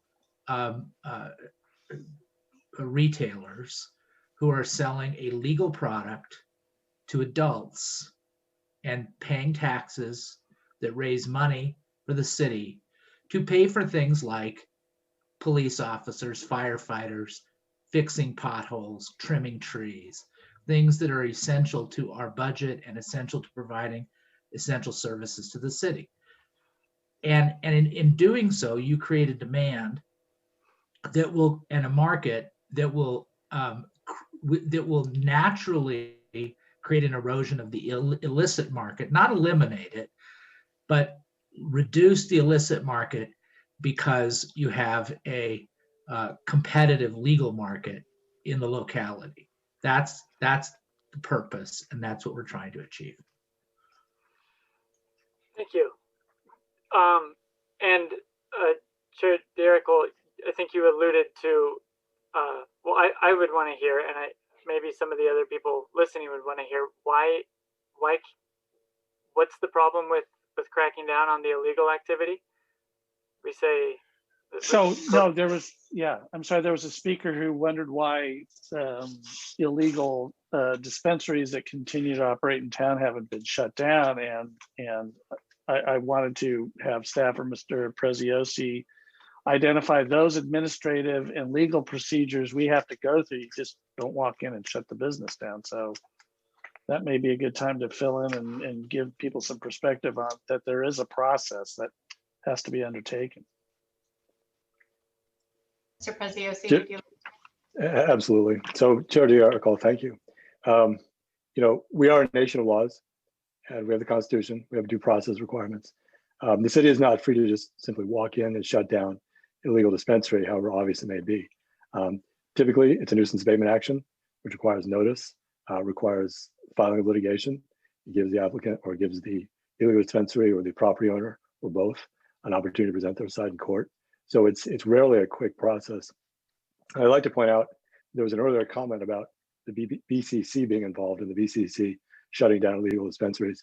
Certainly in the city's experience, that has never happened. The BCC has not taken a proactive approach to illegal dispensaries within the city of Costa Mesa. It has been almost entirely up to the city of Costa Mesa to shut these down, to use public funds, quite a bit of public funds, to shut these illegal dispensaries down.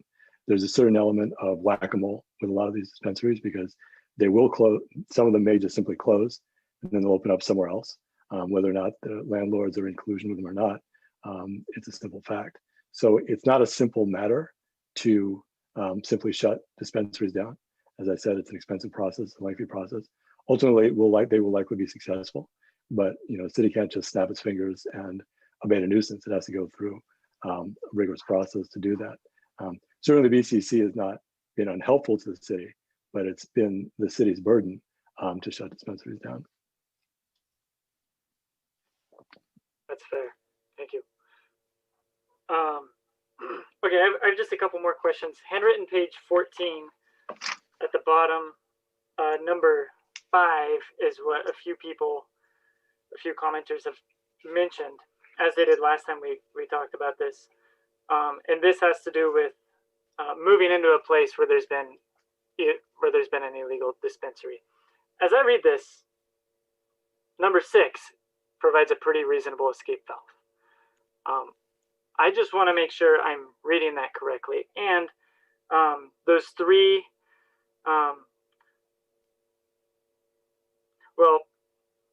those 3 bullet points underneath, it's based on a finding supported by a preponderance of evidence that, and it lists 3 things.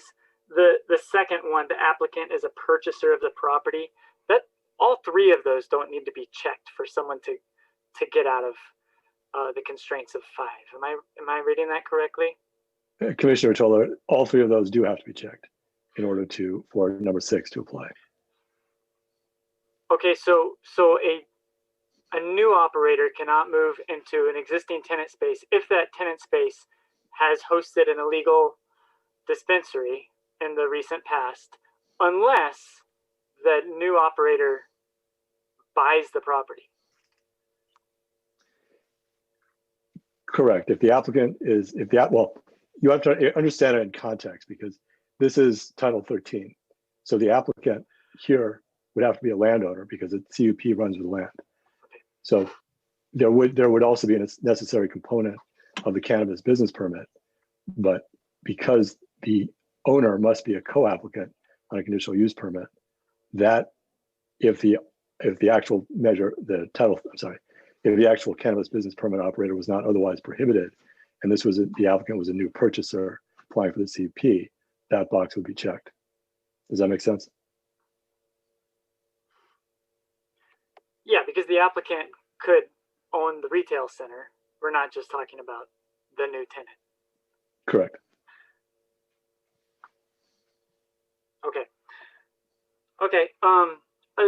Staff recommends a soft cap on dispensaries, and with the understanding that that could be raised in the future. And the logic is that staff wouldn't get overwhelmed and with these initial applications, and we'd be able to do a good job. And then we'd be able to raise that cap if need be, if there's a demand. My question is how that process would work. How would we raise the cap? There is language in the ordinance that refers to any modification or establishment of a cap or modification to a cap that could be established by city council by resolution. So it would be a resolution of the city council. That would be the process. As to the details in terms of applicant processing or prioritization or just application procedures, we are looking to the administrative regulations established by the city manager as our guidance there. But the overall cap would be established by city council resolution.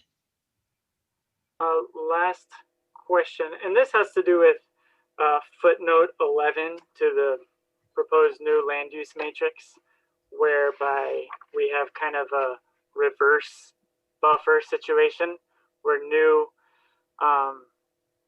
sensitive uses cannot be located where there's an existing permitted cannabis dispensary. And I don't mean to put anyone on the spot, but off the top of our heads, can we think of any other use that has that much power to disqualify, to reduce the potential uses of neighboring properties? Or would this be a unique situation where one business owner could move into a space and lease that space, thereby limiting what can be done within 1,000 feet? Is there anything else like that in our code? Commissioner Toller, to my knowledge, no, this would be something new. Okay. We have other requirements that have, separation distance, family daycare and things like that, but not of the same type. This would be a new thing. Okay, those are my questions. Thank you, guys. Okay. Commissioner Russell. Yeah, a couple of the public commenters brought up some issues, and I'd like to talk about them a little bit. One of them was treating Newport Boulevard the same as the 405. Was there a reason, given that a good portion of it is a freeway, why it wasn't considered? Can you tell me why it's not a good idea? And what are some of the implications? Yeah, Commissioner Russell. So staff considered the 405 freeway because it is an impenetrable barrier that you couldn't walk across the freeway, and unlike the 55, which includes Newport Boulevard, just at some point the freeway ends and it becomes kind of more local streets, if you will, for lack of better word describing it. And so they become more of a regular road lane that do have crosswalks and other opportunities for you be able to travel and not have an impenetrable barrier. So the 55, like I said, it ends and then it becomes Newport Boulevard, which is just really at that point almost like similar to just like a local street. I see. Okay, that makes sense. Then the other one was the possibility of, rather than finding their locations and then applying for a license, getting the license and going through that approval process and then working with the city to find appropriate locations. What are the implications of that? Is it just?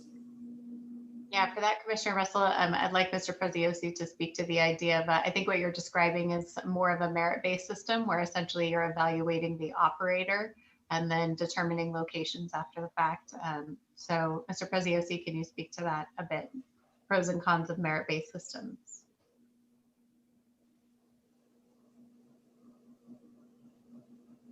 Oh, I think you're on mute.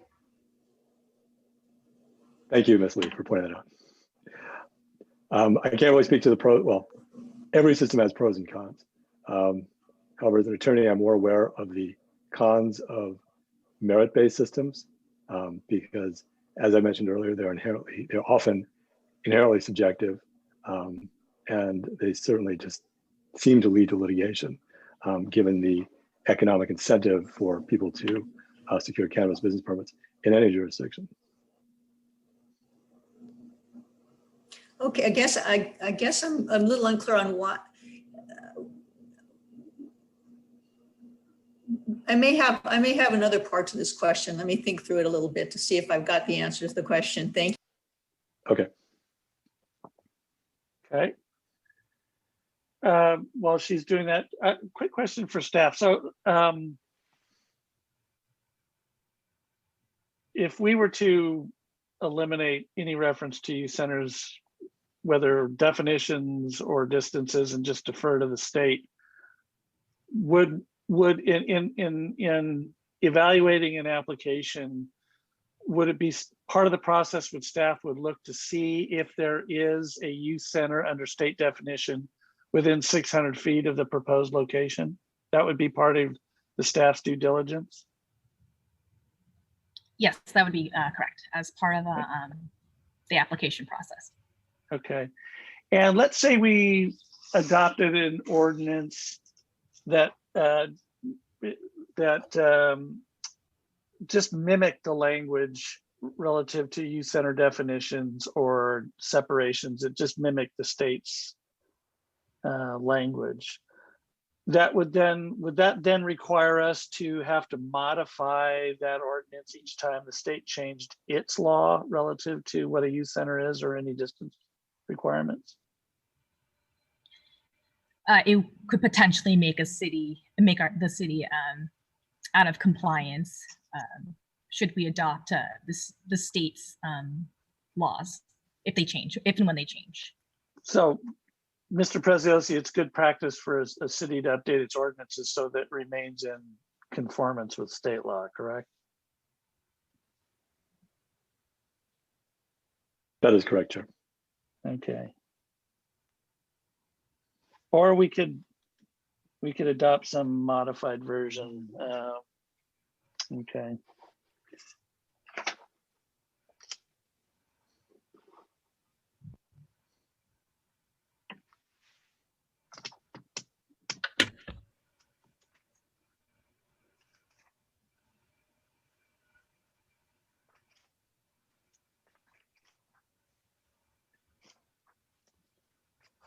Okay, I think I'm about wrapped up.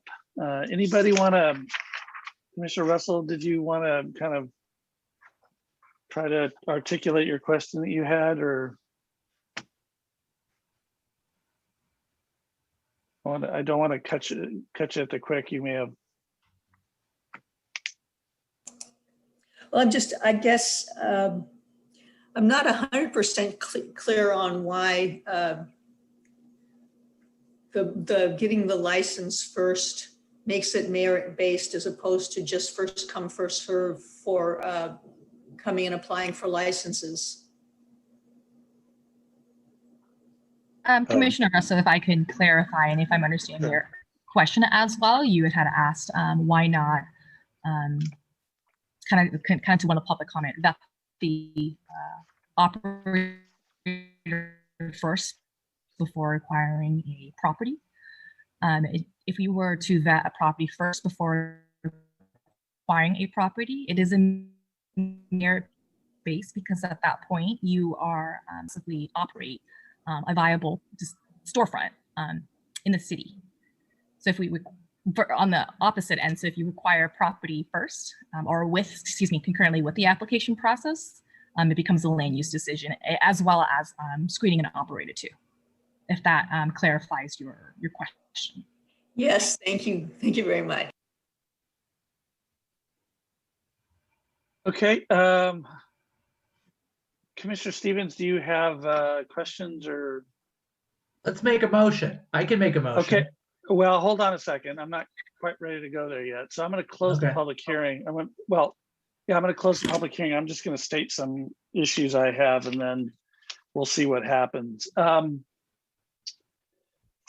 So if we turn to handwritten page 14, which is Article 21, Chapter 13, top of 14, and this is not going to be any mystery to anybody, 13-200.93. I would like the ordinance to be modified or recommend to the council that a conditional use permit shall be required for retail storefronts and non-retail storefronts, not a minor conditional use permit. I would also like to add a provision under E. It says no cannabis retail storefront shall be located within. I want to add under E2, make it E3, and then you can adjust it. No cannabis retail storefront shall be located within 500 feet of an existing cannabis retail storefront.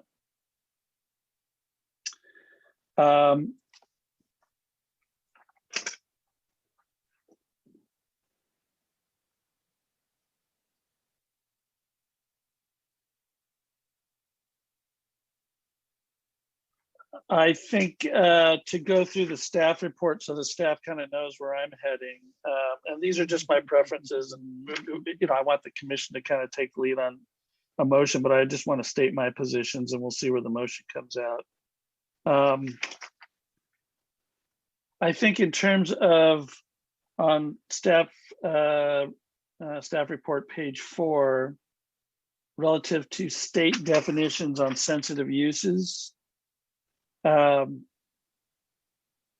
I think my preference would be that we leave section 9-485 as drafted. On youth centers, my preference would be that we remain silent on youth centers altogether, and let state law control.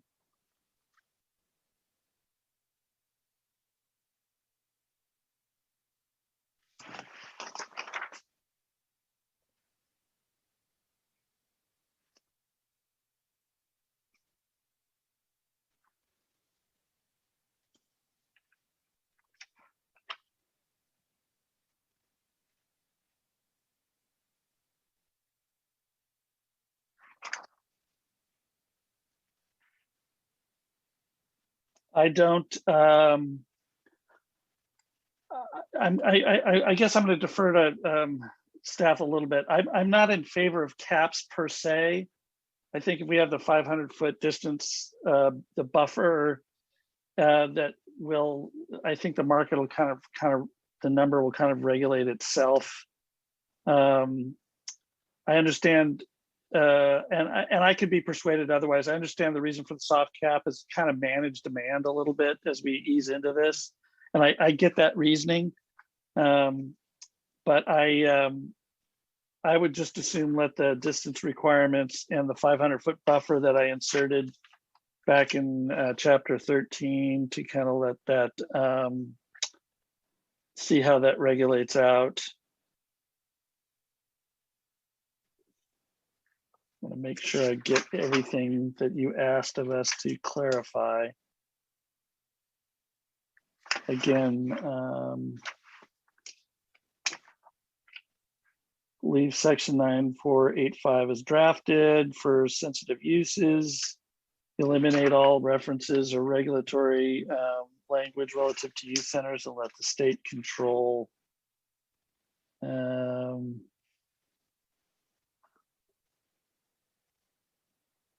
That would also include separation distances from youth centers. We're going to remain quiet, so the 600 feet and the state definition of youth centers would control.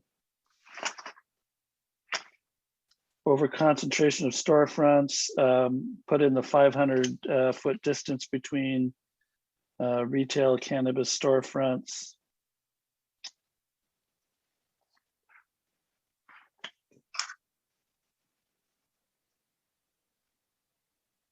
CUP required for all retail cannabis uses.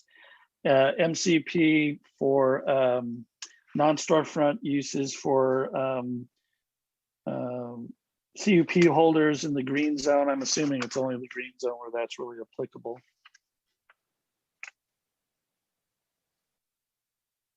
And then I'm fine with revisions to Title IX as identified on page 12 of the staff report and 13 of the staff report that were provided to the staff through from the police department finance. And I think that's it.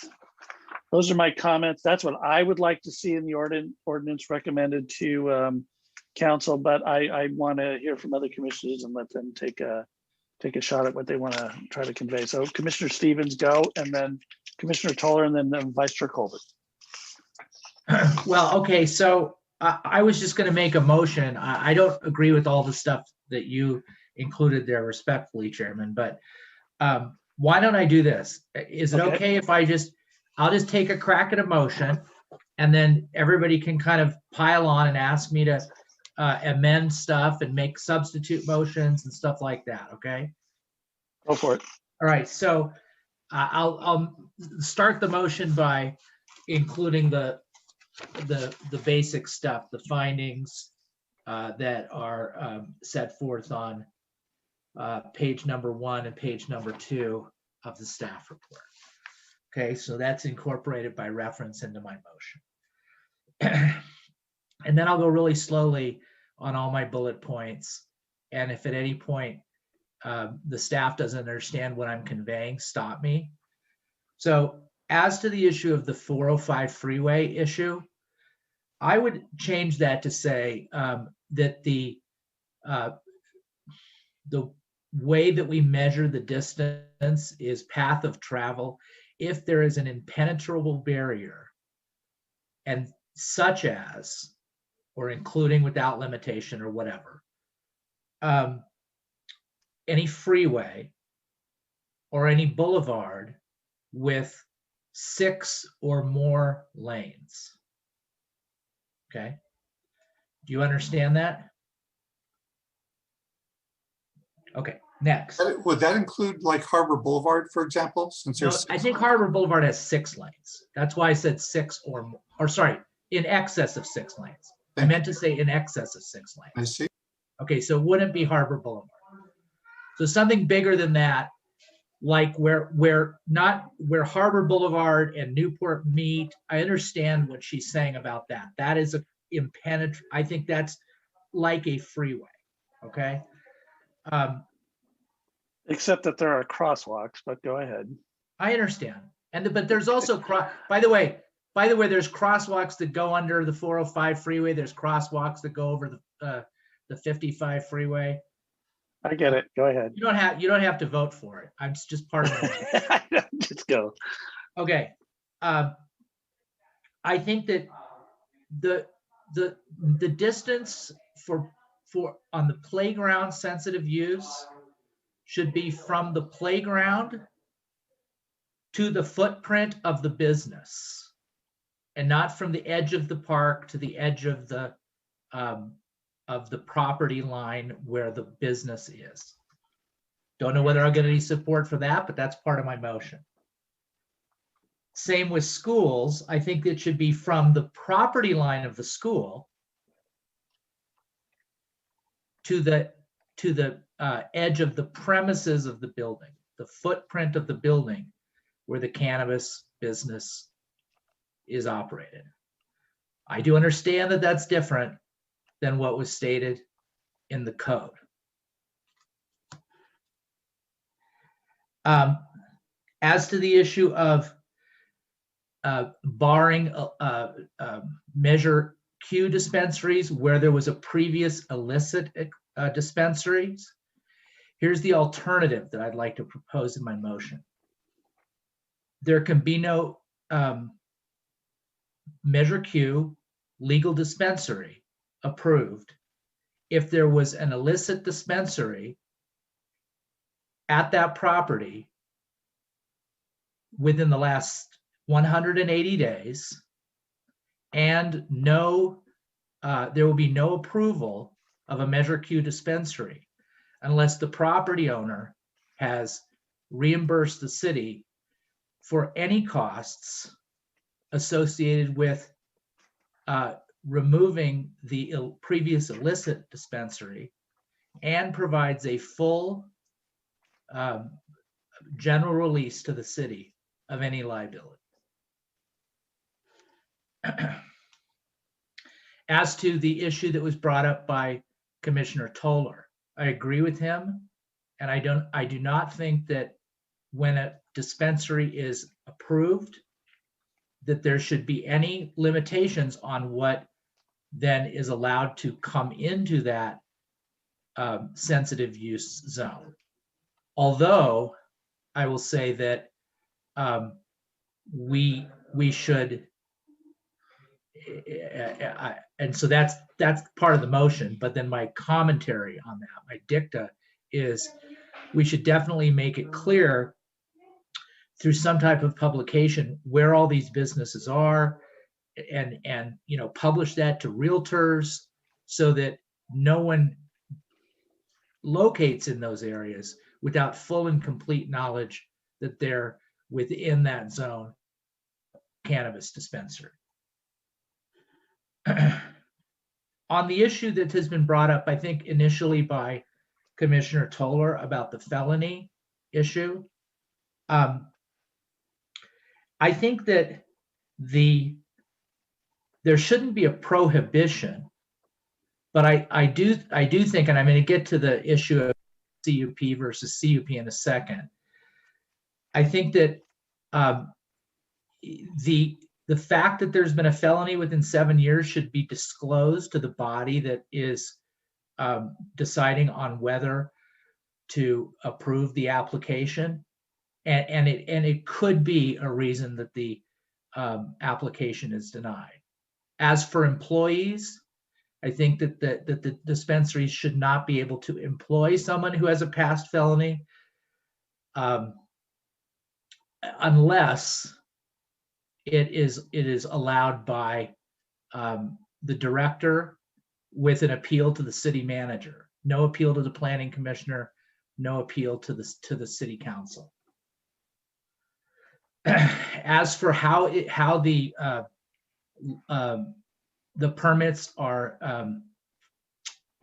processed, I think that I agree with the chairman. It should be a CUP for a storefront, but an MCUP for a non-storefront delivery at an existing Measure X business.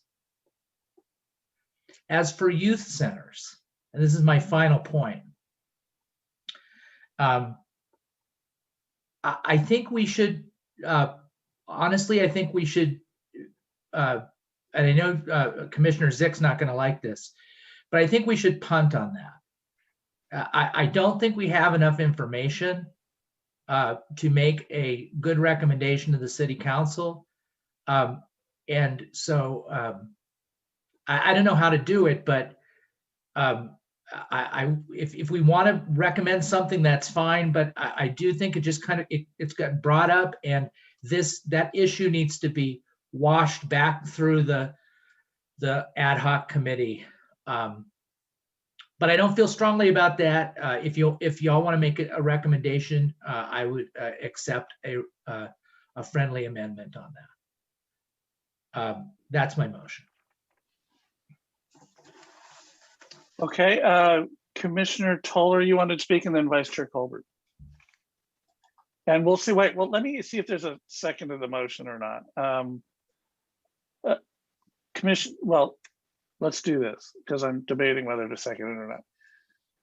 Commissioner Stevens, so are you not accepting of an addition to 13-200.93 about the 500-foot distance between retail cannabis uses? Yeah, I'm not. And at some point, if somebody even seconds it for discussions, I'll discuss that.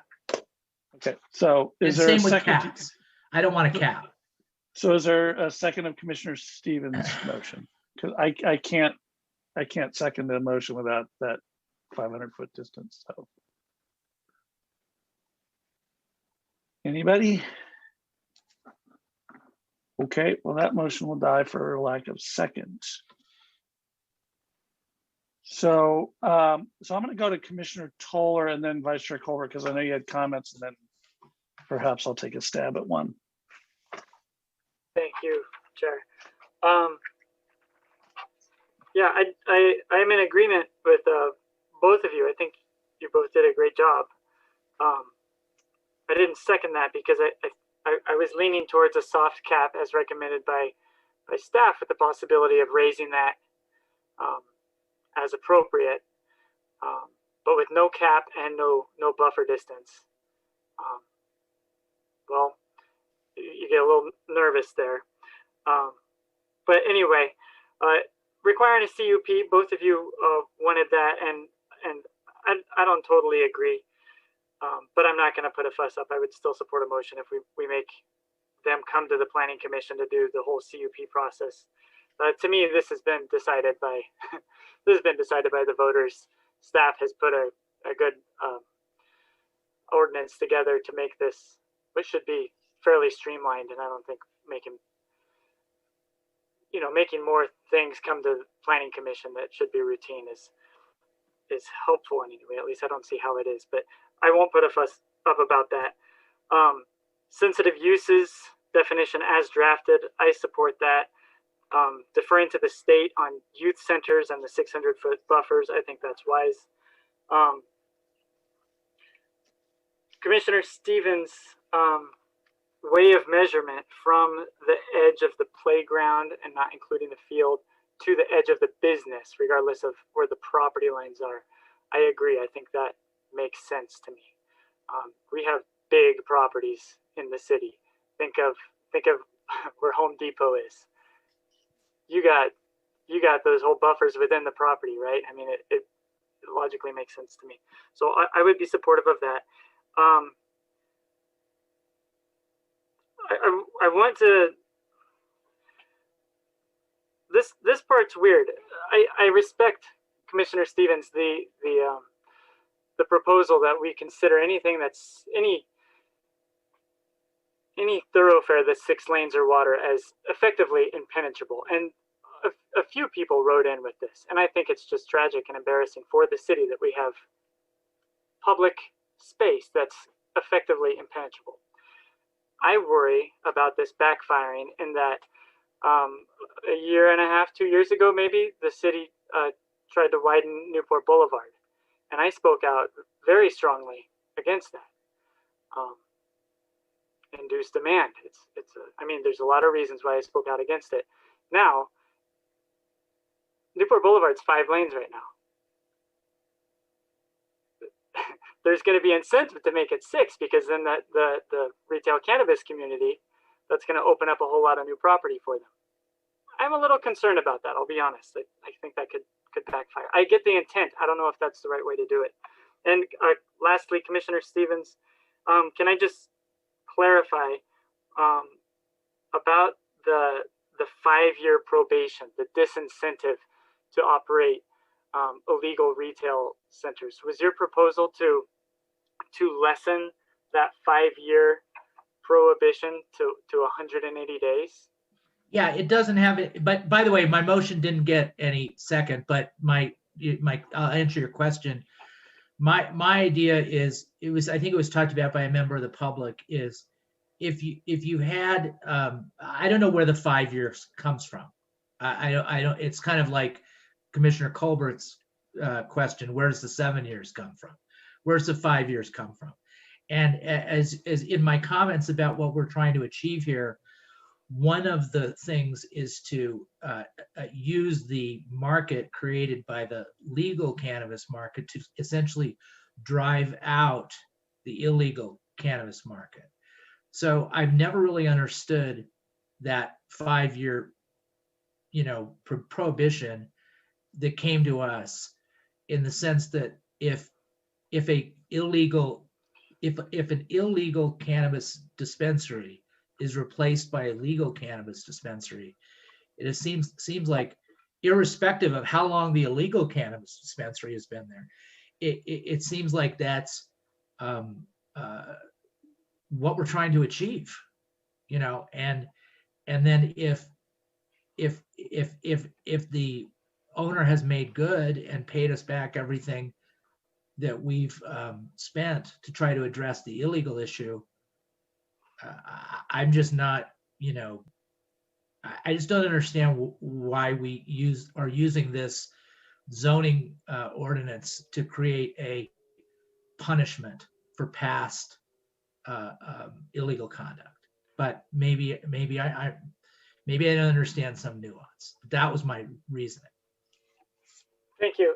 Yeah, I just wanted to make sure that we were talking about the same thing. So this is handwritten page 14, number 5 down at the bottom, that 5 years, a reduction to 180 days, as far as I understand. And I am supportive of that. So I think I commented on every one of what's been said so far. And that's where I'm at right now. Okay, Vice Chair Colbert, did you have comments? I have a comment / question based off of the previous motion. I think there are a number of things that have been discussed in this meeting and previously, which I'm supportive of, but most of them I don't have big fusses on. I think the biggest piece to me is it goes back to not really in support of a cap. I think it goes to one of the commenters' public comments was specifically related to big industries coming in. They have the lawyers, they have the capital, they can come in, they know the processes and procedures and get in and take over. So I'm not in support of that at all. I wouldn't be in support of that. I think what we've accomplished here with buffers and distance requirements does that.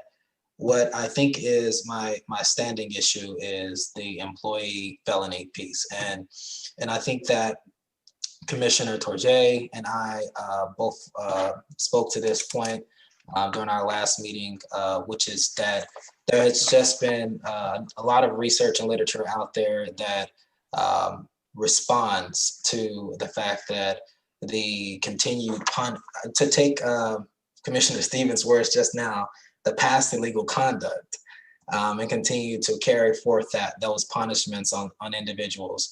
Now, I understand, I call it the American legal system because it's not always just and it hasn't always been.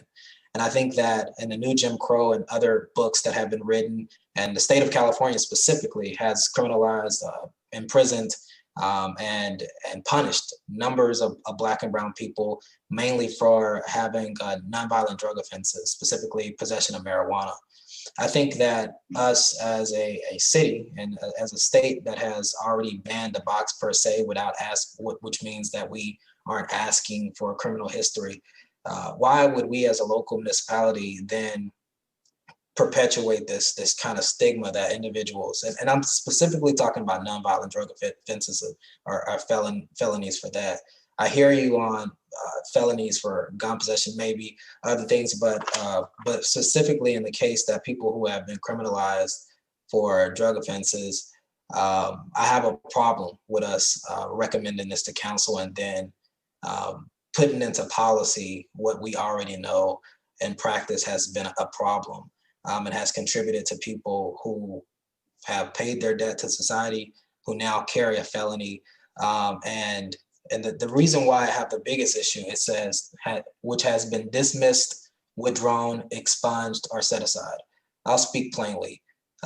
Black and brown people typically don't have access to good lawyers, access to good representation in order to have those felonies dismissed, withdrawn, expunged, or set aside. And so when I think about those types of things, I see that disproportionate representation again. And so I want to ensure that we are able to we just shouldn't be carrying forth language like it just shouldn't be here.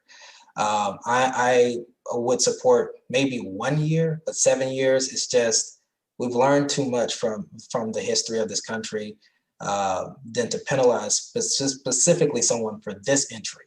This industry would just be a detriment. And I honestly can't support anything that has language like this in it. I understand that we're talking about an equity program, but without seeing what that equity program looks like, I cannot even begin to support this type of language. It just perpetuates access issues. And so to think about if we're talking about fair business representation in the city, I don't think that we will get that with this type of language within our policies. And until we remove this, we create inherent barriers that we already know are barriers to people who don't have access. So that's my only thing. My recommendation would be to strike this language. We don't have to continue to carry it forth. I think it was a mistake by being in a Measure X language. I think it's a mistake that is here now. And I just don't think we should have it here. So that's my piece. If we can't do that, I won't be supporting it. So, okay, Commissioner Russell, go ahead. Yeah, at first I was thinking I was supporting the idea of a soft cap, but then I think that the 500 foot limit really takes care of that to a great. One of the things I was looking at is how do we maximize the number of possible locations and minimize the amount of interpretation by staff. And I think that by putting I guess I have a kind of question. Does the silence on youth centers give us more flexibility or less flexibility? My guess would be less flexibility because you're deferring to the state. So there's a 600-foot requirement, and you go by the state's definition of youth centers, which is pretty broad. Okay, and then I think the CUP for all retail to start out with, I would like to see that happen. We're in kind of uncharted territory here. We don't know whether this is going to turn out to be more like a local coffee shop where they separate themselves out, or is it going to be more like liquor stores where everybody that possibly can get a license gets it? I think the rest of the things I don't have too many issues on. The only thing that I do want to support is Commissioner Colbert's statements on equity and felony convictions. Part of the idea of going to prison and serving your time is that you paid your debt to society. And if you've done that, then the idea is that you should be able to go back and be have the same rights and benefits as any other citizen, and that people have to wait for 7 years to have to get that back does seem unfair to me.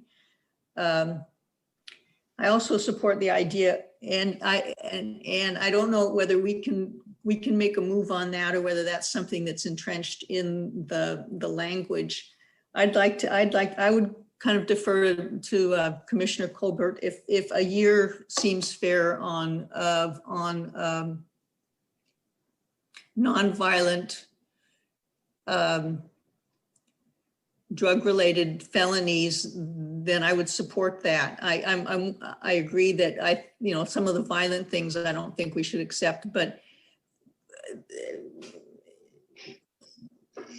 the way the judicial and penal system has worked in this country really has worked to the detriment of people of color, and anything that we can do to make some small step towards erasing some of that, I would support. I think, the access lanes, I would like to see that brought down to at least 19th Street, because that is an impenetrable barrier as far as I'm concerned. I think that's it. Thank you. Okay, Commissioner Zick. Thank you, Mr. Chairman. I didn't know when to pipe in with feedback and comments, and I thought I would do it now while the ideas from Commissioner Stevens are still fresh in the air. And more than that, because he's going to be a decision maker on this item in the not too distant future. So I think my feedback on his thoughts would be fair for me to give as opposed to sit silently. I could certainly have gone along with his motion. You've indicated, Mr. Chairman, that you may be making a motion, and I could tell you right now, I'd be inclined to go along with it, and I haven't even heard it, and I'll tell you why. We didn't hear from any member of the public that said, don't approve this ordinance. This is a bad idea. We don't like it. Nobody said that. So I think it's a given that the community supports this. I think it's a given because they voted for Measure Q. And I think one has to assume that they knew what they'd be getting by virtue of their vote. And I think to a large extent, they were trusting that the city had their best interests in mind when they pushed Measure Q, when they backed it, when they put the pitch together that said, hey, we're facing a revenue shortfall due to COVID-19. And after extensive conversations with stakeholders, blah, blah, blah, blah, and it'll generate up to $3 million annually. Of course, we now know that's a gross figure. If you subtract off all the expenses, there'll probably be some money that we generate, but if you went into this thing only after the money, you're probably going to be disappointed at the end of the day. But I think to Commissioner Stevens' point, even though it wasn't documented in the sales pitch, I think there clearly is a demand for this product in the city. It's, I think, fairly obvious if these illicit businesses are selling product, it means somebody wants it. So why not try to bring them into the fold? I'm not exactly sure that making legal businesses is going to run these guys out of business. If they're able to sell unregulated products, not pay taxes, not follow the rules, I think they're going to beat the legitimate guys on price every day but Sunday. So I'd like to see the illicit businesses run out of town, whether it's a cannabis business or any other kind of illicit business. So good luck with that. Specifically, though, to the ideas in the suggestions from Commissioner Stevens. You know, this thing of the impenetrable barrier. I mean, at the end of the day, what are we trying to do here? We're trying to accommodate these businesses and make money off them. I mean, we're not trying to find ways to discourage them and eliminate them and drive them out of town. We're trying to invite them in. So if we're going to say the 405 is an impenetrable barrier, why do we do that? We did that because to get from the state streets over to the Measure X zone, it's pretty doggone hard to get over there. So let's not have this 1,000-foot separation negate the possibility that Measure X zone businesses are going to want to do this. So we're going to call that an impenetrable barrier because you really can't walk from point A to point B. Yeah, you can go under the tunnel at Moon Park. Yeah, you can go up Harbor Boulevard.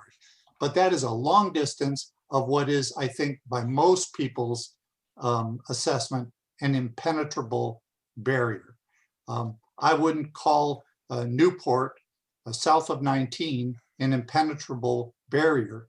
And I think maybe to Commissioner Toller's point of view, I would agree that it would be sad if we were to consider it an impenetrable barrier when people are trying to make it more bike friendly, pedestrian friendly, etc. But if at the end of the day you want to, have more businesses and not rule out where they can go, have at it. You're gonna get to make those rules any way you want.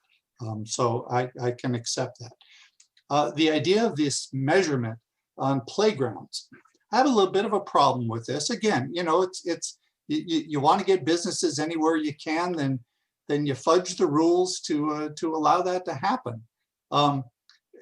You say, oh well, playground equipment. So that's where we're going to measure from. So what's so critical there? Oh, because there's a swing set there. That's where we're going to measure. But the green grassy area nearby where people throw frisbees and soccer balls and play catch, we're not going to count that as part of the playground because there's no equipment there. Well, okay, then instead of 1,000 feet, make it 500 feet. It's like, come on, if the intent is to keep these things away from where kids are playing, then the fact that there's a swing and a slide isn't the thing that defines the point from which you measure. It's a park, kids are playing in the park, for crying out loud. That's what you ought to be measuring. The idea though, that on the other side of the measurement, instead of going to the property line of the parcel where the business is located, if you went to the doorstep of where the business is located, I can understand that argument. And Commissioner Toller, I think, made a good argument when he was talking about the Home Depot Center, for example. When you have this long, huge parking lot, that is almost in and of itself, part of a barrier. So measuring to the edge of the parcel is almost unnecessary if what you're trying to do is create separation, because the parking lot itself creates some of that separation. The other concern that Commissioner Toller raised, which I totally resonate with, is this idea that once a retail business has been established, that somehow a sensitive use could not come into that zone now and operate, I think is illogical, and it's backwards thinking. That isn't what we're trying to prevent. We're trying to prevent a retail business from moving into the proximity of a sensitive business. Now, if a sensitive business wants to move in the proximity of a retail business and they do that with their eyes wide open, maybe there's something the city requires them to sign that says, I acknowledge, kind of like the businesses on the residences on Placentia that had to sign an acknowledgement that they're in an industrial area. And this may not be a really nice place for a home. It's going to be loud. You have to sign that as part of your purchase agreement. Well, maybe a sensitive use would have to sign an acknowledgement that they're within the distance of a retail business. I also think this topic of the felon working for the business and we restrict that and there's an aspect. And Commissioner Colbert's going to be surprised that I would kind of agree with him about this. I think there's an aspect of this where the government has no business telling a company, a business, who they can hire and who they can't. We could tell them how much to pay their employees, but we can't tell them who they can hire and who they can't. There's an irony about that. But there's a reality to this idea of the felon. And even if we tried to narrow it down and say, well, we still would want that restriction to apply to violent crime, violent felons, drugs, and that sort of thing. But a drug offense, that we shouldn't be too concerned about that. Well, wait a minute, a drug offense? What if they were cooking meth? That's not a serious enough offense that we'd say, yeah, you can hire those people. I'd say, whoa, wait, no, there's a reason. And the reason is this. Recidivism rates. That's why there's this. I think the attorney that spoke gave another reason why 7 years is in there, and that might be the reason. But recidivism rates for these kinds of things is high enough that I think it's reasonable for us to say, in this kind of a business, we don't want to see these kinds of people employed until we know for sure they're clean, and we say by 7 years, that's our measure. So from that standpoint, that's my view.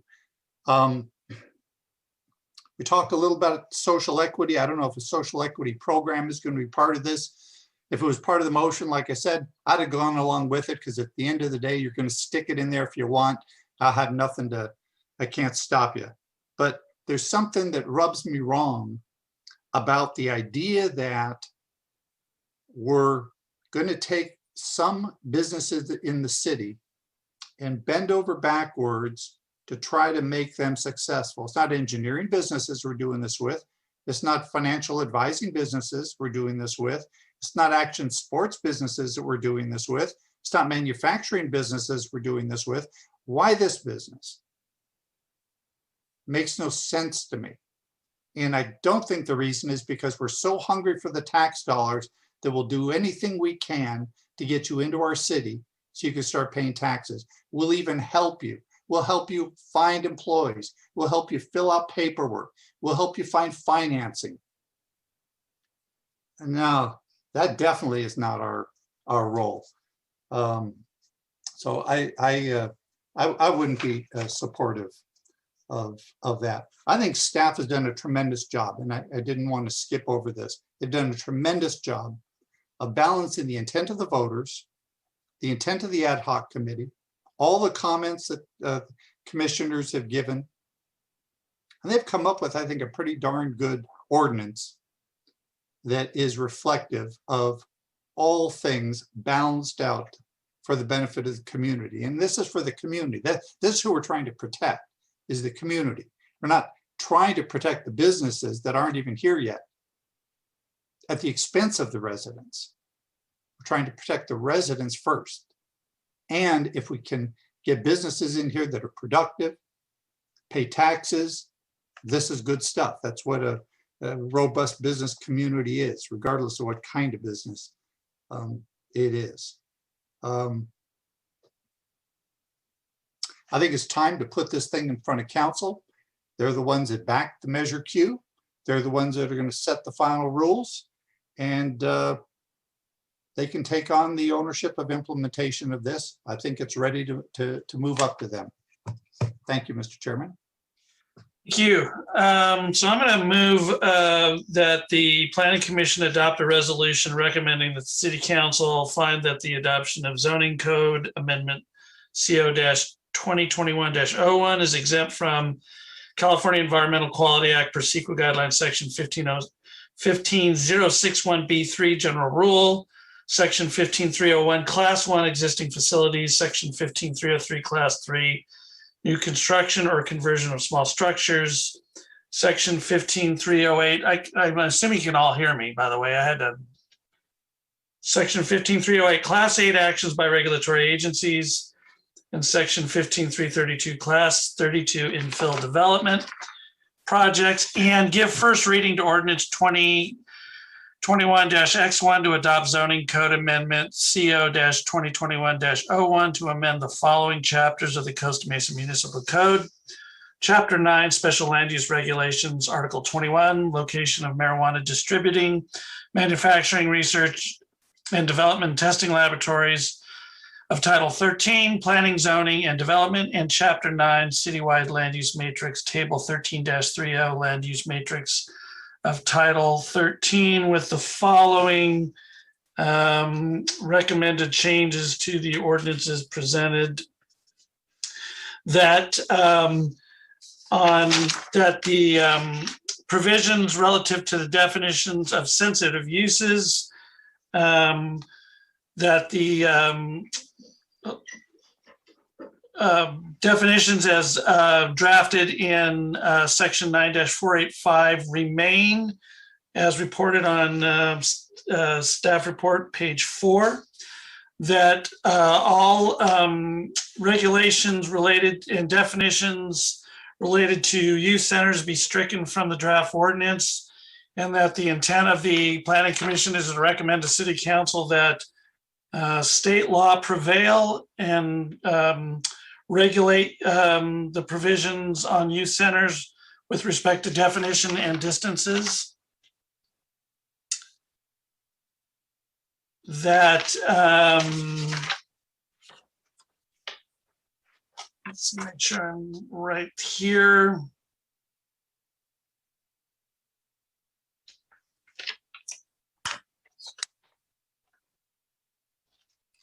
That under section 13-200-9.93, that the ordinance be adopted that requires that a conditional use permit shall be required for retail storefronts and non-storefronts, not a minor conditional use permit. And that also within that section under E, no cannabis retail storefront use shall be located within 500 feet of an existing cannabis retail storefront. I agree with Commissioner Stevens with respect to the provisions on property prohibitions, that the period for any illegal activity be reduced from 5 years to 180 days. And let me go back and check one other thing.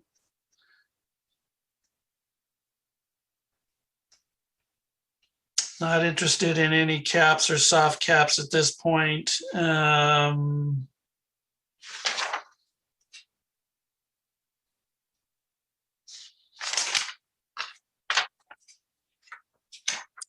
then modify revision, adopt revisions to Title IX per staff recommendations from the Costa Mesa Police Department and Finance Department as articulated on page 13 of the staff report.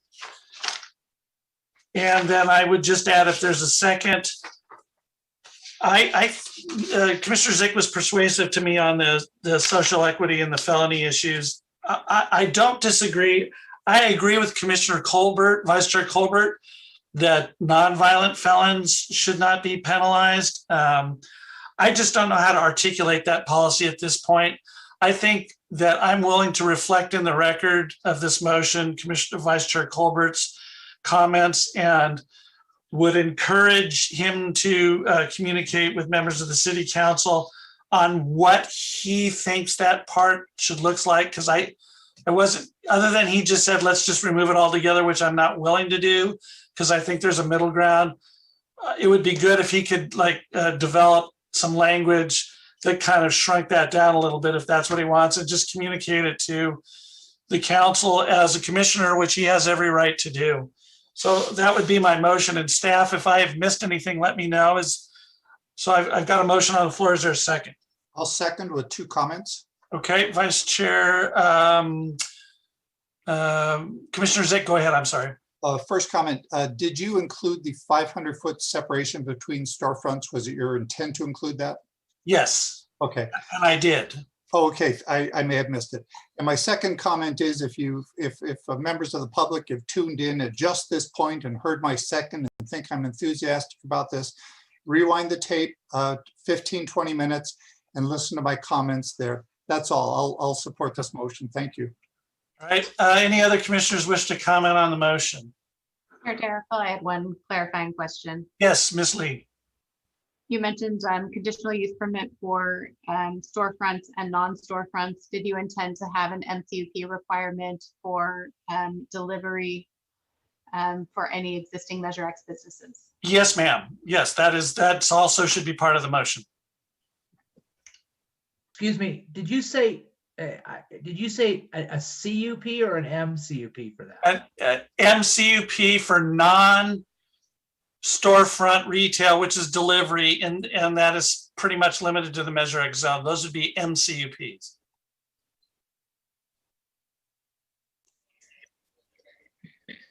Mr. Chairman. Vice Chair Colbert. Just one quick comment. I just want to make this for, I'll probably abstain from this because I'm in complete support of everything that has been stated, with the exception of the language that I'm proposing be removed from the ordinance for the stated reasons that I stated earlier. I hear the commission on a reduction of this. I just don't think it should be included. I understand that including or just removing this type of language creates all types of problems potentially. But me supporting it, I think also perpetuates issues that we've seen. And also, I'll state this and I'll be done. I think that recidivism, the reason why recidivism exists is because people pay their debts to society, and then they come out and they can't find proper employment, they can't find proper housing, they can't find proper schooling, and they're no longer citizens of society because they're not allowed to engage in the process to be a citizen and to contribute to society. And so that's a problem. And these types of questions, these types of prohibitions are the things that stop it and stop people from becoming employees and productive citizens to society, which is why I will be abstaining. But just for the community's record, I support the idea of retail cannabis in the city, but I will be following the sheriff's recommendation to speak with the attorneys, our city managers to see what that social equity policy looks like. Because like Commissioner Zick did state, I think a full sweep of doing all of these types of things for this type of very capital driven industry would not be something I would completely be supportive of. But access to the industry is what I am seeking to achieve, access and that alone. So I'll stop there. Thank you, Mr. Chairman. Vice Chair Colbert, I just want to say that I have the utmost respect for your position, and your passion about that is why you're on this commission. And so I just don't know what that policy should look like. And I can't, I would rather leave it in, and that's in no way a reflection of what I believe should happen. But I think there's smarter people and smarter legal minds and talented guys like you who are passionate about that can drive the policy from a different angle. It may not be in this ordinance, but you've got the passion to do it and you've got the smarts to do it, and I say go for it. So and can I just say, you're just simply right about the recidivism point that you made. 100% right. And let's continue to talk about this issue. We got Commissioner Toller. Thank you, Mr. Chair. I just want to say ditto, complete ditto to what Chair Diacro just said. Total respect for that position, Commissioner Colbert. I would like to make a friendly amendment, if I may. I think it was, we didn't mention footnote 11 from handwritten page 18. That's in the land use matrix where sensitive uses are prohibited to give it a shot, Commissioner. Now, does this mean I got to go through that? That doesn't suffice? Okay. We just need it for the record, that's all. Okay, I make a motion to amend the motion on the floor to strike out footnote 11 from handwritten page 18 on the land use matrix. The maker of the motion will agree with that. How about the second? Absolutely. Okay, you got it. Other than that, I'm in supportive. Okay, any final comments on the motions on the floor? Chair, if I may, I'd like to have Mr. Preziosi just clarify what it means to abstain in this context. Yeah, City Attorney, please. Thank you, Chair. Thank you, Ms. Lee. Under section 2.69 of the Costa Mesa Municipal Code, failure to vote for anything other than a conflict of interest will be counted as a vote towards the majority vote. So an abstention would count as kind of a de facto yes vote. Correct, if that's a majority. If that is what the majority votes, it'll be de facto yes vote. Okay, well, when we call the roll, Vice Chair Colbert can certainly make up his own mind what he wants to say, but he's certainly made himself clear. And again, I respect his opinion and his viewpoint.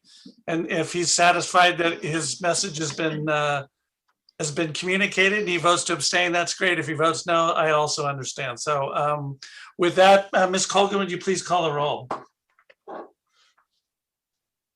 Chair Jericho? Aye. Vice Chair Colbert? No. Commissioner Russell, Yes. Commissioner Stevens, No. Commissioner Toller, Aye. Commissioner Zick. Aye. So that motion carries 4-2 with the Vice Chair Colbert and Commissioner Stevens voting no. And then we also have Commissioner Torje abstaining since she joined the discussion late after the public hearing was closed. Okay, commissioners, thank you very much. We're going to take a break till 9:05. So you've got 10 minutes to go figure out what you need to do. But thank you very much for your hard work on that one.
Yeah, I'm good. Okay. Okay, Mr. Chairman, we're good to go. Okay, thank you. Costa Mesa Planning Commission is back in session.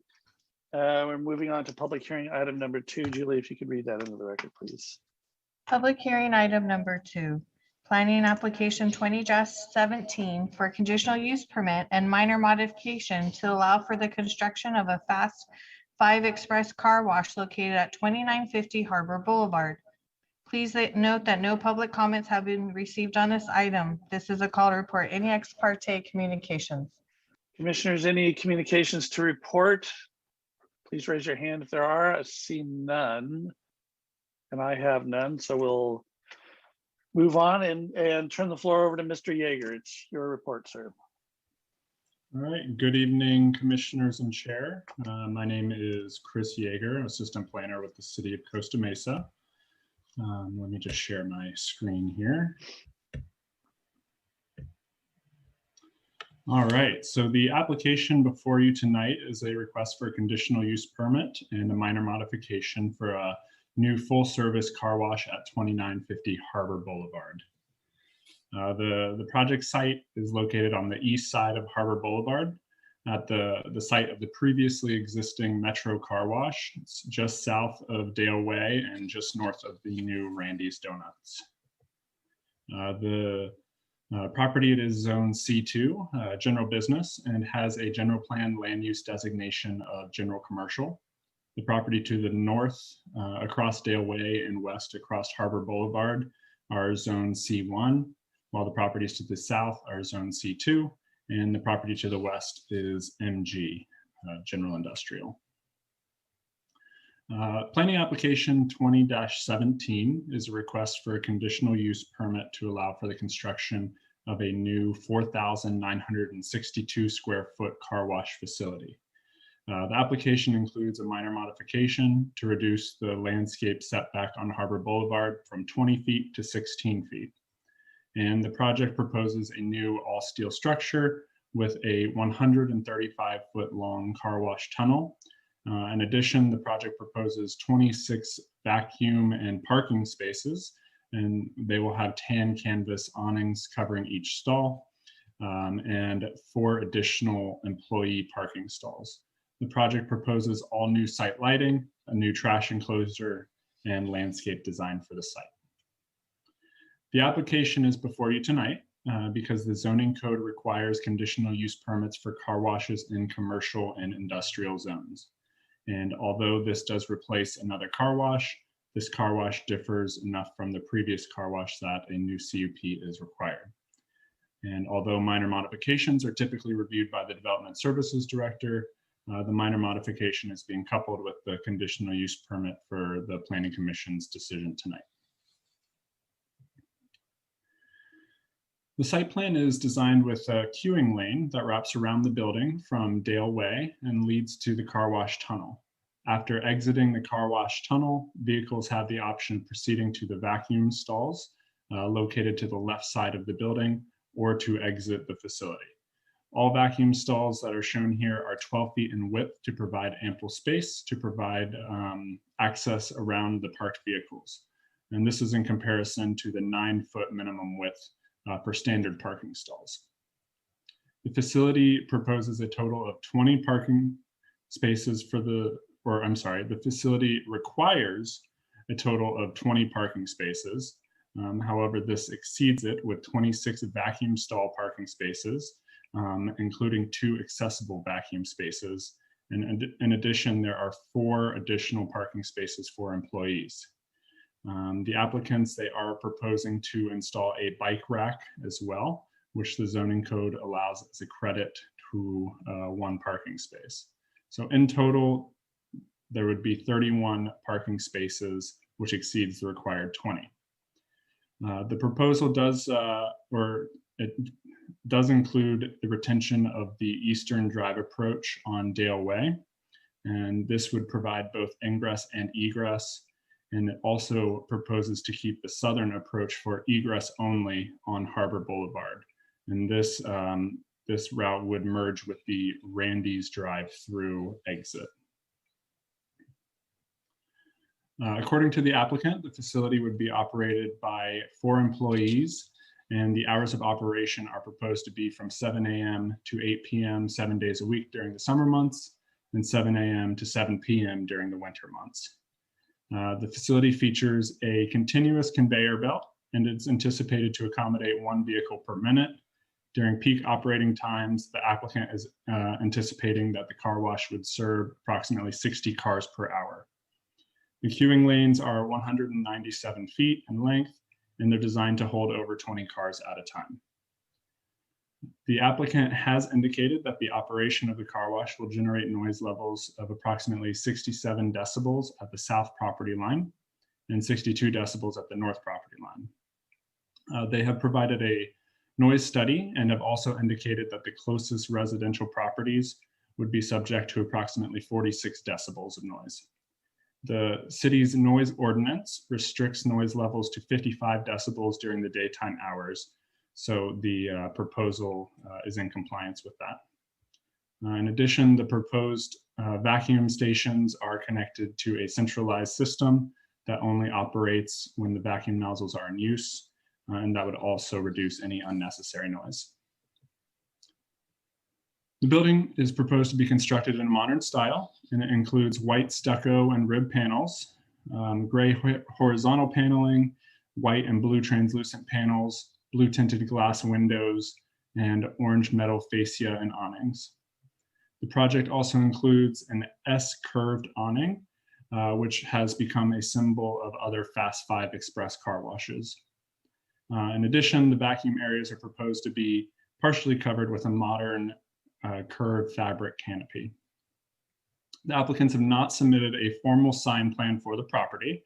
However, they have indicated that they intend to keep and retrofit the existing legal non-conforming freestanding sign, which is located at the northwest corner of the lot. The applicant's requesting a minor modification to reduce the required landscaping setback along Harbor Boulevard from 20 feet to 16 feet. And this will not affect the building setback, which is set back 41 feet from Harbor Boulevard, or from the property along Harbor Boulevard. According to the applicant, the minor modification is required to allow enough room for the 90-degree vacuum stalls, which are better suited for the site than angled parking. The 90-degree stalls, they would give customers the ability to exit at both the Harbor Boulevard and Dale Way exit, which would not be possible with angled parking stalls. And this is anticipated to reduce the number of customers exiting onto Harbor Boulevard. The landscape setback is also similar in size or exceeding other surrounding properties, and it would fit in well with other landscaping along Harbor Boulevard. The plant palette is comprised mostly of low water use shrubs, and plant material was selected to be compatible with nearby properties' landscaping, so that the planting would blend with the surrounding properties.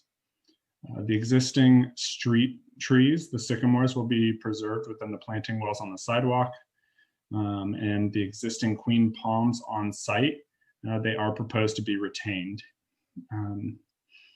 The ficus trees, which screen the adjacent ABC company's business from the car wash, they have been removed, and they are proposed to be replaced with large upright evergreen holly trees.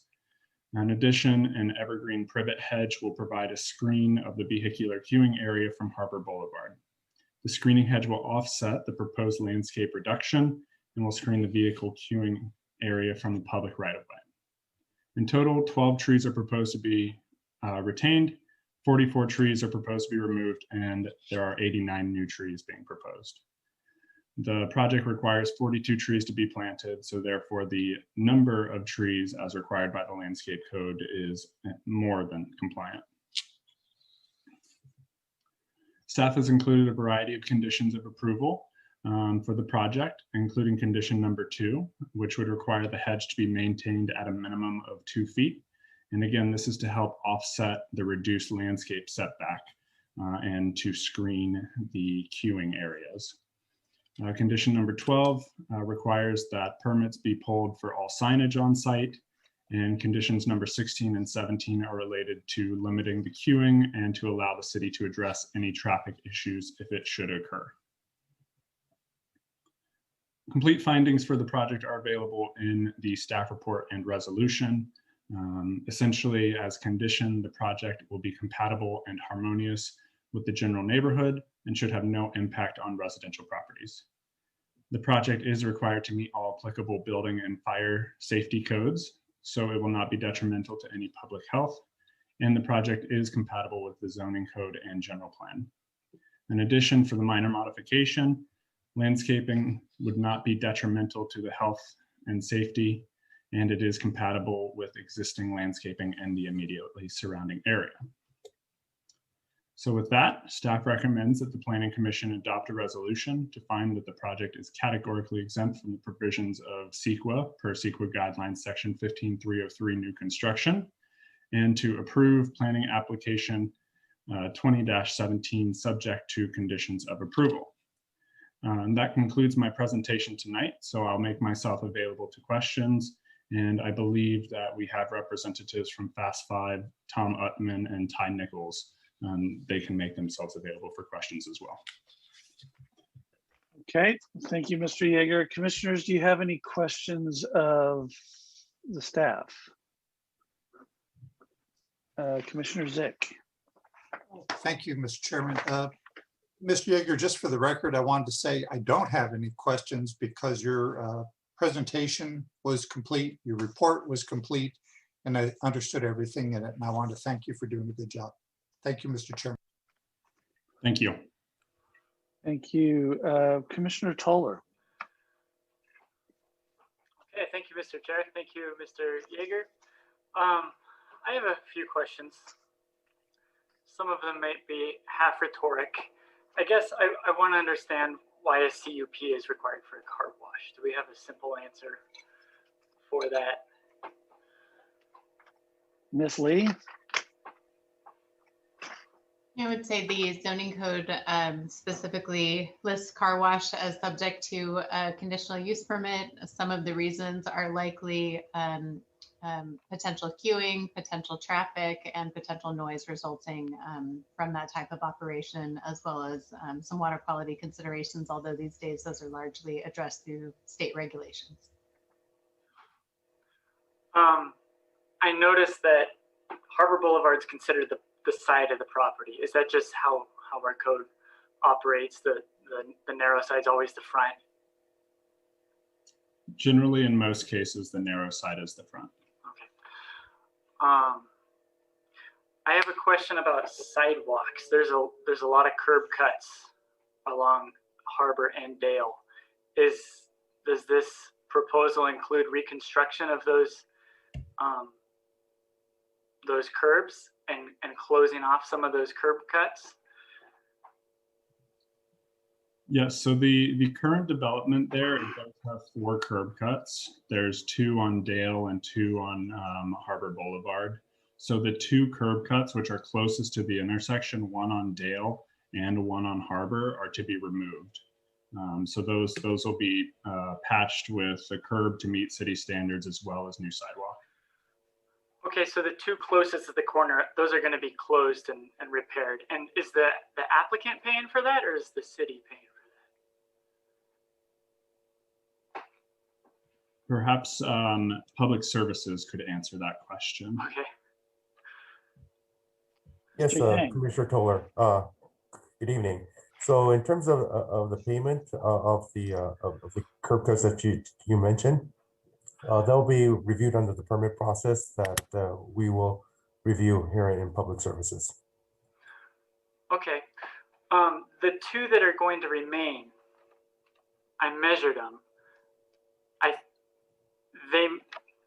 Well, maybe I should have done a little more homework. It seems like they're both one way, right? You enter off Dale and you exit out of Harbor. They're both one-way drives. Is that correct? They're not two-way anymore. So the Dale curb cut would be for ingress and egress, okay. So 2-way. And then the Harbor curb cut would be for exiting only. And that curb cut, it is merged with the Randy's drive-through exit as well.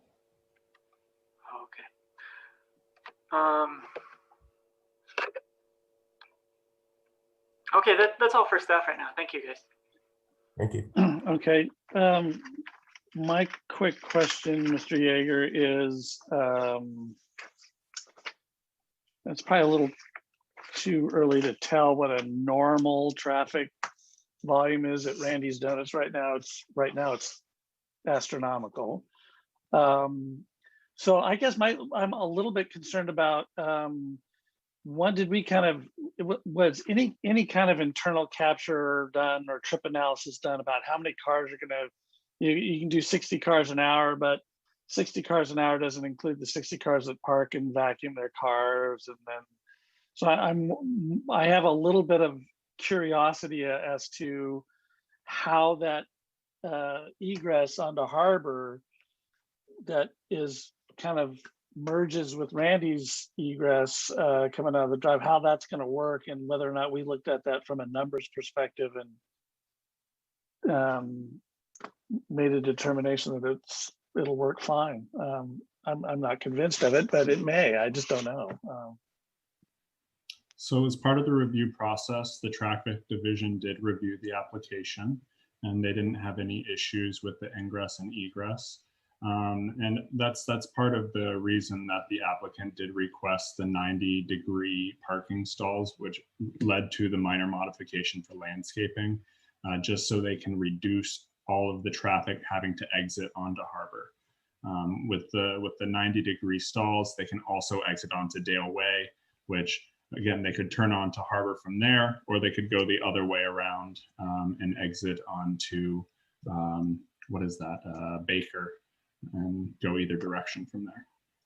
Right. So if you have questions about how they come up with the exact amount of numbers. I see those in my everyday life. I don't need to talk about them again. So any other questions of staff before I open the public hearing? I don't see any, so I will open the public hearing and ask if the applicant is present. Please unmute yourself, tell us who you are. And I will ask the question, have you read the staff report and the conditions of approval, and do you agree with the conditions of approval? Good evening, commissioners, members of the Planning Commission. My name is Tom Uttman. Hopefully you all can hear. Can hear you fine. Great, and I'm one of the owners of Fast Five. First of all, I appreciate all of the work that Mr. Yeager has done. He's been working closely with our staff at the corporate headquarters. You may know about Fast Five. We have another facility in Costa Mesa on 17th Street. Very successful. So I can give you some information on traffic, on number of parking stalls. There's 19 parking stalls, whereas this particular facility is a little larger, as 30. So we will are happily a little bit greater of ability to park people on our site on Harbor Boulevard. We have read the resolutions and the conditions of approval. We agree with all the work and the conditions, and I'm here to answer any questions, but we are familiar with the city. We've been very successful with the city, and we just need another facility like we have on 17th Street. And hopefully you've all been there and seen how we operate, but we're very professional, and we're the largest in Southern California. Okay, thank you, sir. Commissioners, do you have any questions of the applicant? Okay, well, Commissioner Toller. Thank you. Car washes tend to make the sidewalk gross, black. If you go to Google Earth or Google Maps in the aerial view, zoom into any car wash in town and look at the mess it makes. And I don't mean to be vulgar. It can, I mean, gross is the right word. You walk by that, and the asphalt and the concrete, it really degrades it and makes it dark and look different from everything else around it. I'm wondering if there's any new technology, if I'm only thinking of the old car washes, if there's some sort of protocol so that cars are dried before they drive over our sidewalks. sometimes water, it just seems that water spills out for the first 50 feet of those places down the into the traffic lanes. Yeah, I'm just wondering if there's any mitigation built into these new car washes being built to those ends of maintaining the quality of the public right of way that's adjacent to these. If I'll answer that question, that is the first question that we've had in regards to driving over sidewalks. Costa Mesa, I don't believe we have any problems with the sidewalks on 17th Street. You might be comparing the new car wash with the old car washes where they don't have the maintenance and the professionalism that the new car washes have. We try to retain everything on site. We do all recycling of our water. So one of our main emphasis is how we save the water districts millions of gallons of water per year. But I certainly can look into if there's some mitigation that is required to wash the steam clean, whatever it is, because we want our facilities looking as pristine as ever. We take very great pride in our facilities. We're in almost every city in Orange County, and we've never had that question. But if there's something that we have to do to clean the sidewalk, we will certainly do that. My only question. Thank you, sir. You bet. Okay, commissioners, any other questions of the applicant? Okay, seeing none, I will open the public hearing for public comment. If you wish to speak to this item, please raise your hand if you're in the Zoom webinar. If not, and you're on the phone, please press *9. And when you're called, press *6 to speak. Julie, do we have any members of the public who wish to speak to this item?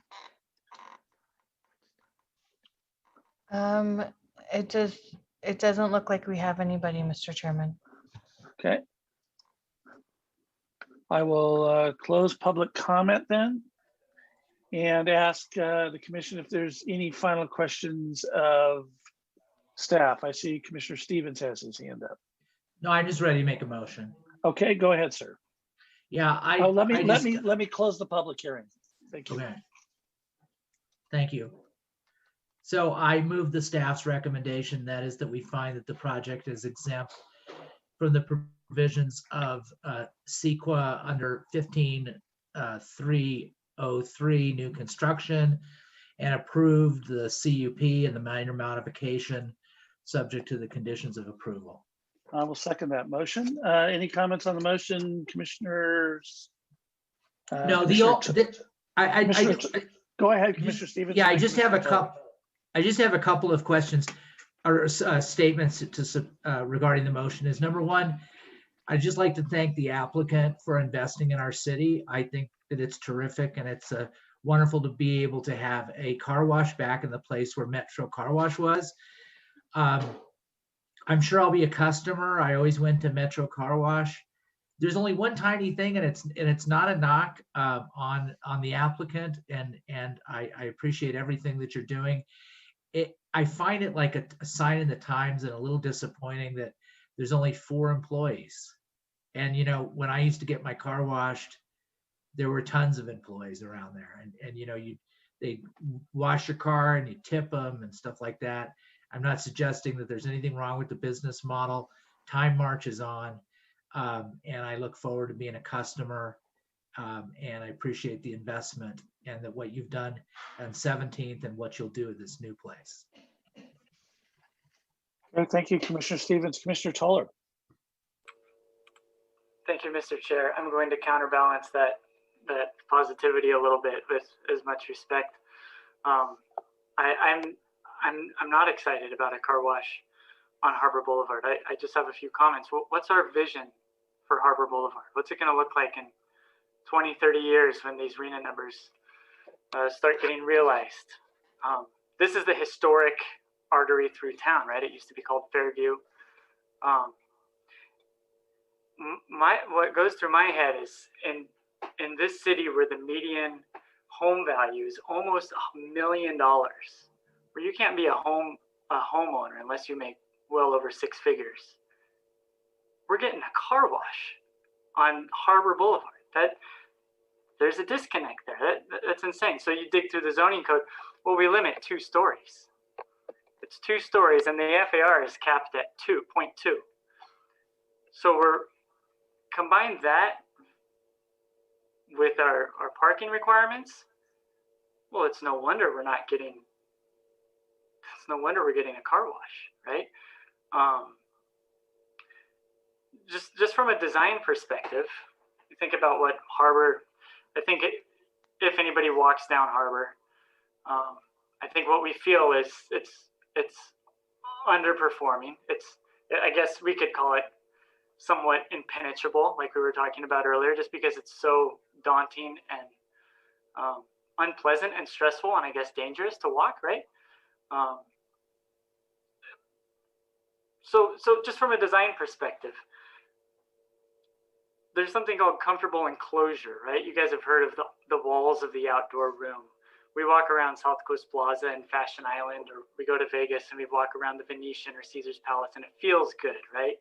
And it's because of the ratio between the walls on either side of you and that right of way. And just the principle in city making, it's 1 to 3. For every foot of building height, you could have 3 of right of way. That's absolute minimum for a comfortable enclosure. Now this right of way is 120 feet wide from property line to property line, which is enormous, right? So to have a 1 to 3 ratio there, to feel good, to feel like a good city street, you would need a minimum of 40 feet, just to meet that, just to feel good. That's at least 4 stories. We're capping it at 2. Combine that with our FAR cap and our parking ratios. In addition to this, we have 20-foot setbacks, and I'm curious why we're requiring 20-foot setbacks off of Harbor Boulevard when we already have 120 feet. With these sort of policies in place, I wonder why we even put sidewalks in. Like, what's the point, right? I mean, I'm just throwing these out there because I think these are real important things we need to think about. We're talking about a housing crisis. We're talking about where are we going to put all these units. We got an acre here, prime real estate between Harbor and Adams and Harbor and Baker. And this CUP is going to run with the land, and this thing's going to be there for the foreseeable future, right? But you know, my job on this dais isn't to vote based on whether I like it or not, or whether I think it should go there. It's the findings, right? Finding number 2, I do have a little trouble with, and these findings are always rather vague, right? That's not specific to Costa Mesa. Every city's like that. Finding number 2 that's required for a CUP, granting the conditional use permit will not be materially detrimental to the health, safety, and general welfare of the public. Kind of a yellow flag already, right? It's a car wash. It's taking up that valuable land. It's making that auto-centric, dangerous, stressful environment worse. The finding continues, or otherwise injurious to property or improvements within the immediate neighborhood. And I encourage you guys to walk around car washes, look at it from Google Maps and see the mess it makes. You got cars popping out of the driveway all the time, and that's not specific to a car wash. That's all the drive-throughs we allow also. And we know that cars don't stop before they hit the sidewalk, right? They stop where they need to see oncoming traffic so they can turn out. So those grills are rolling over the sidewalk all the time. Randy's employees, Randy's customers, is this going to be injurious to their new business? I don't know. That's a good question that I think we might be asking. But yeah, I'm a little, the code allows it. Code says CUP, you could have a car wash here. The code says 2 stories max. The code says you need all this parking for a car wash. They're meeting the code. I don't have a problem with the landscaping thing. I don't know why we have a big setback anyway. The code allows it. There's nothing I can do, but I just want to insert that into the discussion. I hope we think about those things. The vision, the physical vision for our city. Harbor Boulevard's a big part of that. That's all. Okay, thank you. So I want to appreciate the perspective. I really do. I mean, I understand that because I kind of had the thought too, oh, car wash. But look, so at the end of the day, there's landowners have to face practical issues. So let's say we're going to entertain potentially the site for housing. So we go through our housing element, if you wanted to include that as a housing opportunity site, and then we have to go through the process. Well, this is C2. So that would require a general plan amendment to put housing there, and you'd then have to do a zone change, and then you'd have to put all, and guess what gets triggered when all that happens? Measure Y.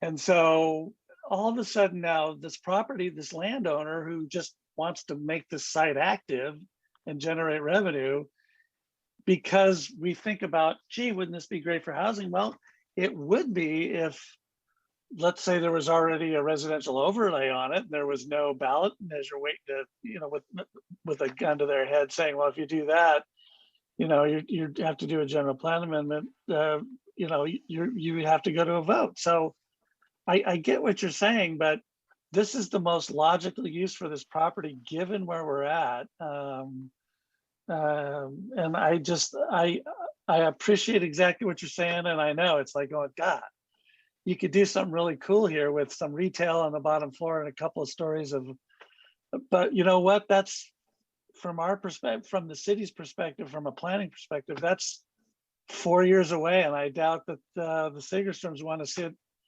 on a piece of land for 4 years that has that's just dirt and a construction screener. I don't think the city wants to have it there for 4 years. So it's just the way it is kind of right now. So I get it. I get it, Russell. But anyway, Commissioner Zick. Thank you, Mr. Chairman. And thank you, Commissioner Toller, for that. You know, I'm listening to what you're saying. And it's all resonating with me. I mean, I'm tuned into what you're saying, and I've left the environment of what we're doing on this planning application. I'm kind of tuned into what you're describing, what you're concerned about, and the idea of, you know, planning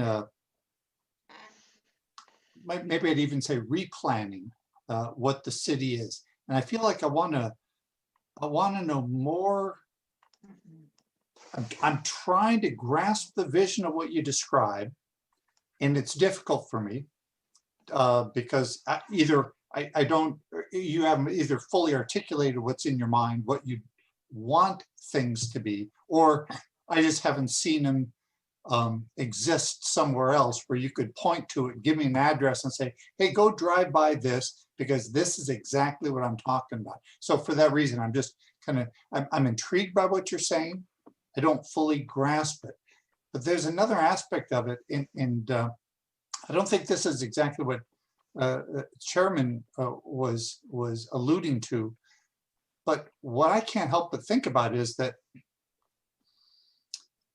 we don't own that property, and we can have a lot of great ideas about how the next door neighbor ought to run his life and redesign his living room and what kind of furniture, but we're not in control of that.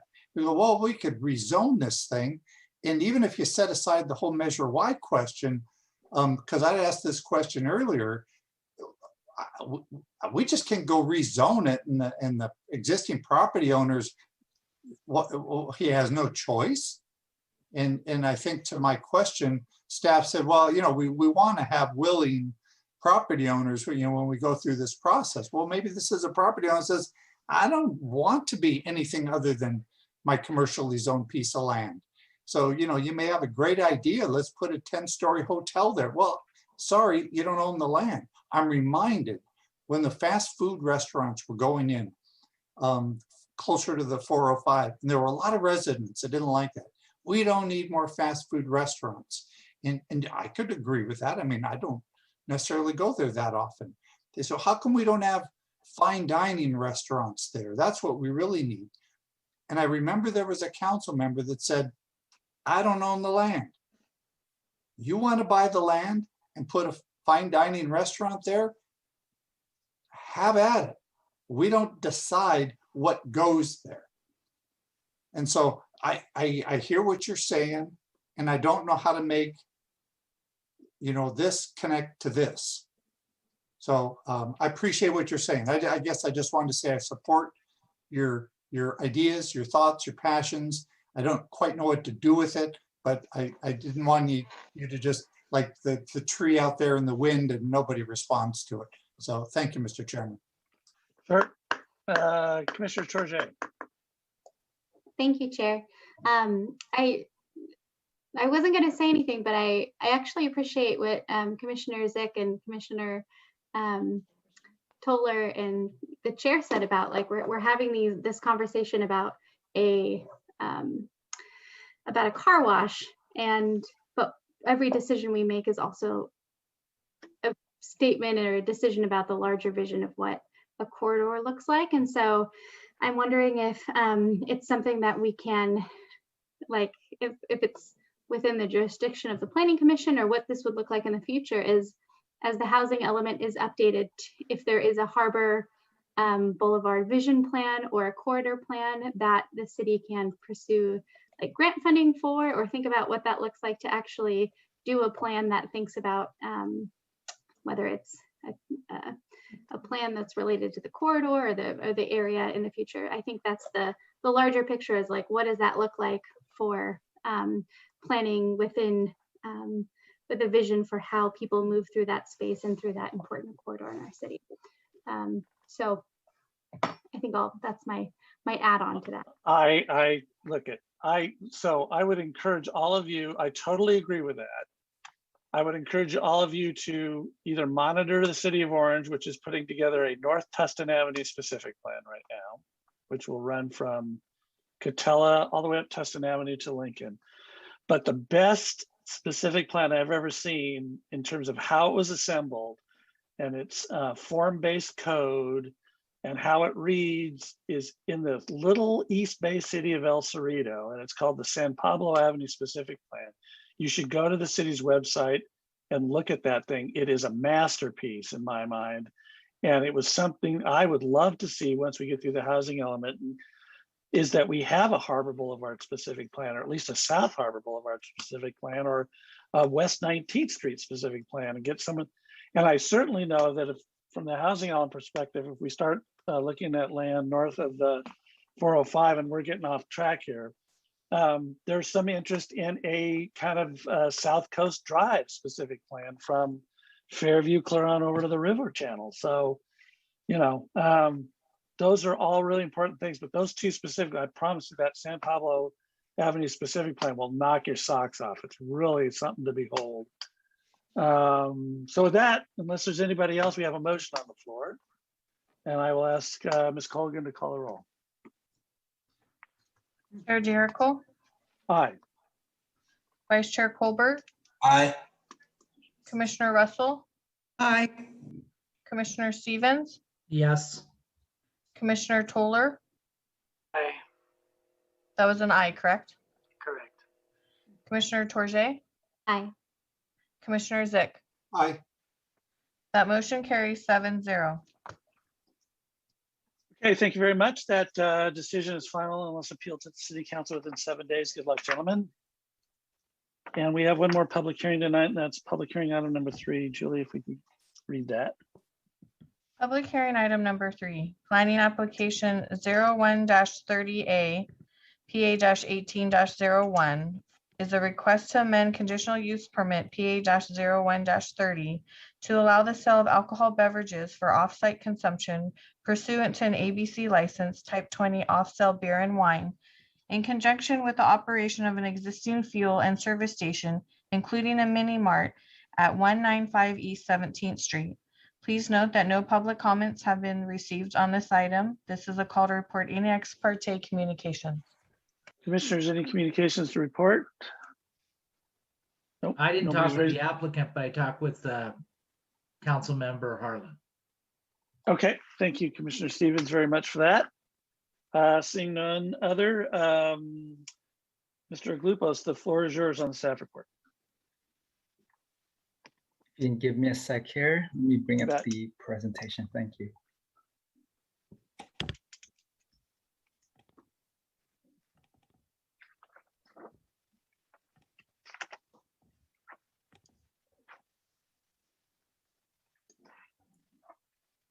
Can everyone see the presentation?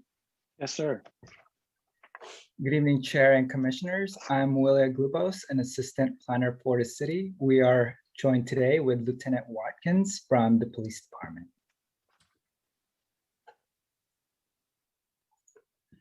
Tonight, we have a request, as Julie mentioned, to amend an existing CUP to allow the sale of alcohol for off-site consumption in conjunction with the sale of motor vehicle fuels for an existing service station and convenience store. The Type 20 license is proposed to be transferred from a seafood market to a convenience store.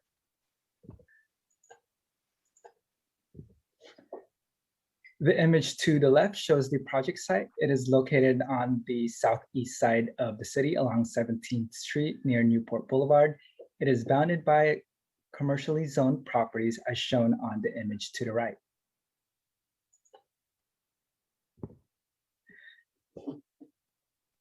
Taking on the property, the upper left photo shows the gas pump station with a cashier's booth. The cashier's booth is no longer in use. The photo to your right is the convenience store, which is within the same parcel as the gas station. Across the street is a new crack shack that is now in operation. The two images on the right are commercial shopping complexes, and directly abutting the convenience store behind is a dry cleaners.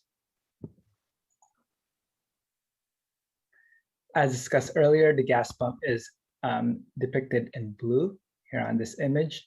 The convenience store is in purple, and the main entrance to the store is on the north side of the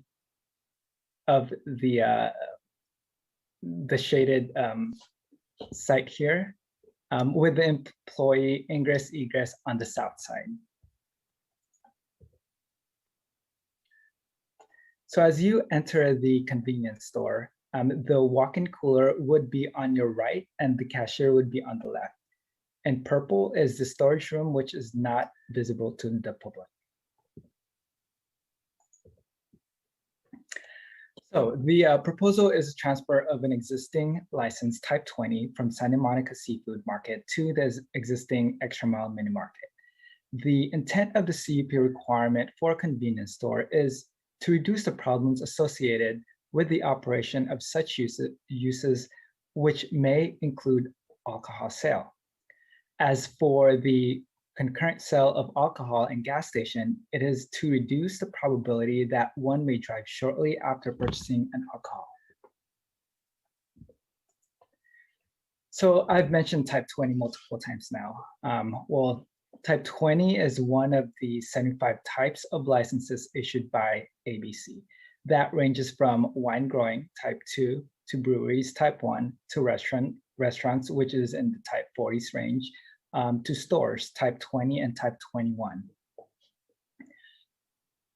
The most common type in this city are type 20 and type 21 for off-site consumption, where one can purchase alcohol and take home to consume.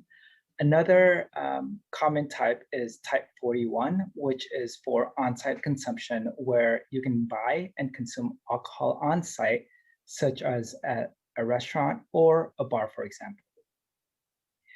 In this case, the convenience store plans to transfer a type 20 and off-sale license from a restaurant.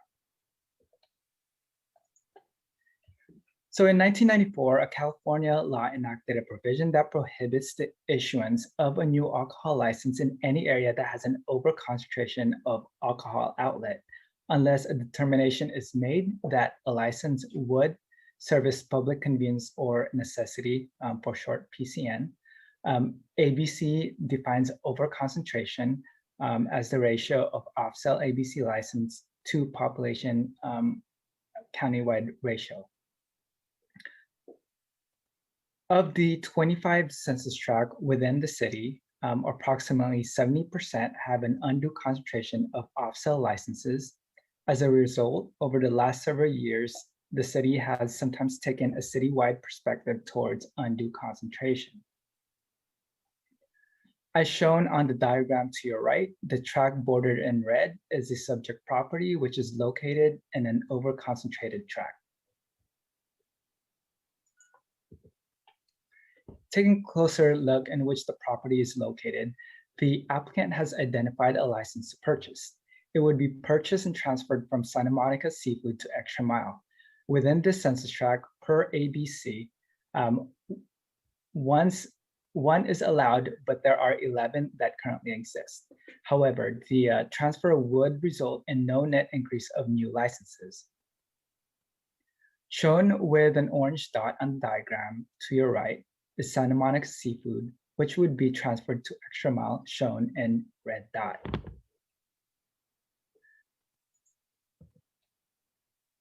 The liquor license is again held by Santa Monica Seafood, which is a seafood market that offers fresh seafood for takeout or dine-in.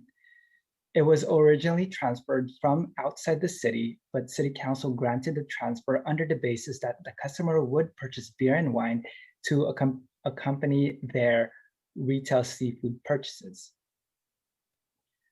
This liquor license, if approved, would be transferred to Extra Mile, a 24/7 convenience store that sells everyday items such as snack food, soft drinks, and household.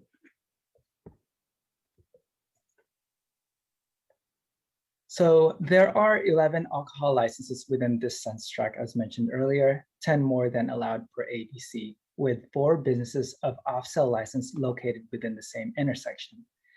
Costa Mesa Police Department originally provided a memo as an attachment 3 in your folders, indicating their positions. Staff received a memo earlier today from PD clarifying their position of not in opposition based on crime and calls for service. Commissioners should have received this updated memo.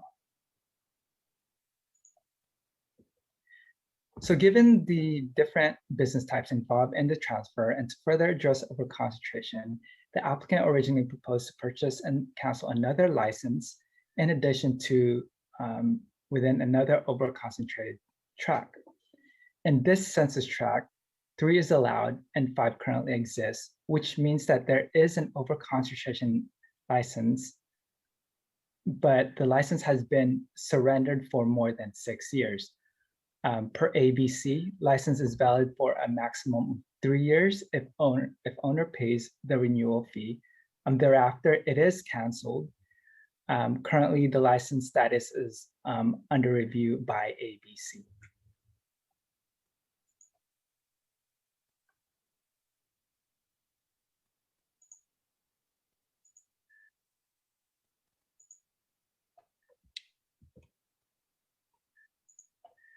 Analysis to consider: 1 is the use, the transfer of license from a seafood restaurant to a convenience store.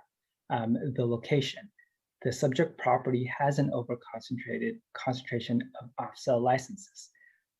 Therefore, staff has not recommended approval or denial pending Planning Commission direction on these policies. Complete findings are available in staff report and resolution. Essentially, as conditioned, the project will be compatible and harmonious with the general neighborhood and should have no impact on residential properties. The project is required to meet all applicable building and fire codes, so it will not be detrimental to public health, and the project is compatible with the zoning code and the general plan. If Planning Commission approves the project, standard conditions would apply, including the condition that Extra Mile should obtain an ABC license via a license transfer from the same type from Santa Monica Seafood. The hours of operations limited from 6 a.m. to 11 p.m. and alcohol beverage to be secured between the hours of 2 a.m. and 6 a.m. If Planning Commission has concerns regarding overconcentration in the city, the applicant has agreed to purchase another license from an overconcentrated census tract. Staff recommends that Commission adopt a resolution to find that the project is exempt from CEQA with one of the following 3 actions. If Planning Commission decides to approve the request as proposed, the Planning Commission must provide facts and support for the approval and direct staff to modify the resolution to reflect the findings subject to conditions, or 2, approve with modifications. And last, PC can deny, providing facts again for denial and direct staff to modify the resolutions, which will not allow the applicant to submit a similar application for 6 months. With that, I conclude with the presentation, and the applicant Sharon Olson is here with us tonight to speak about the project. Okay, thank you, Mr. Glupos.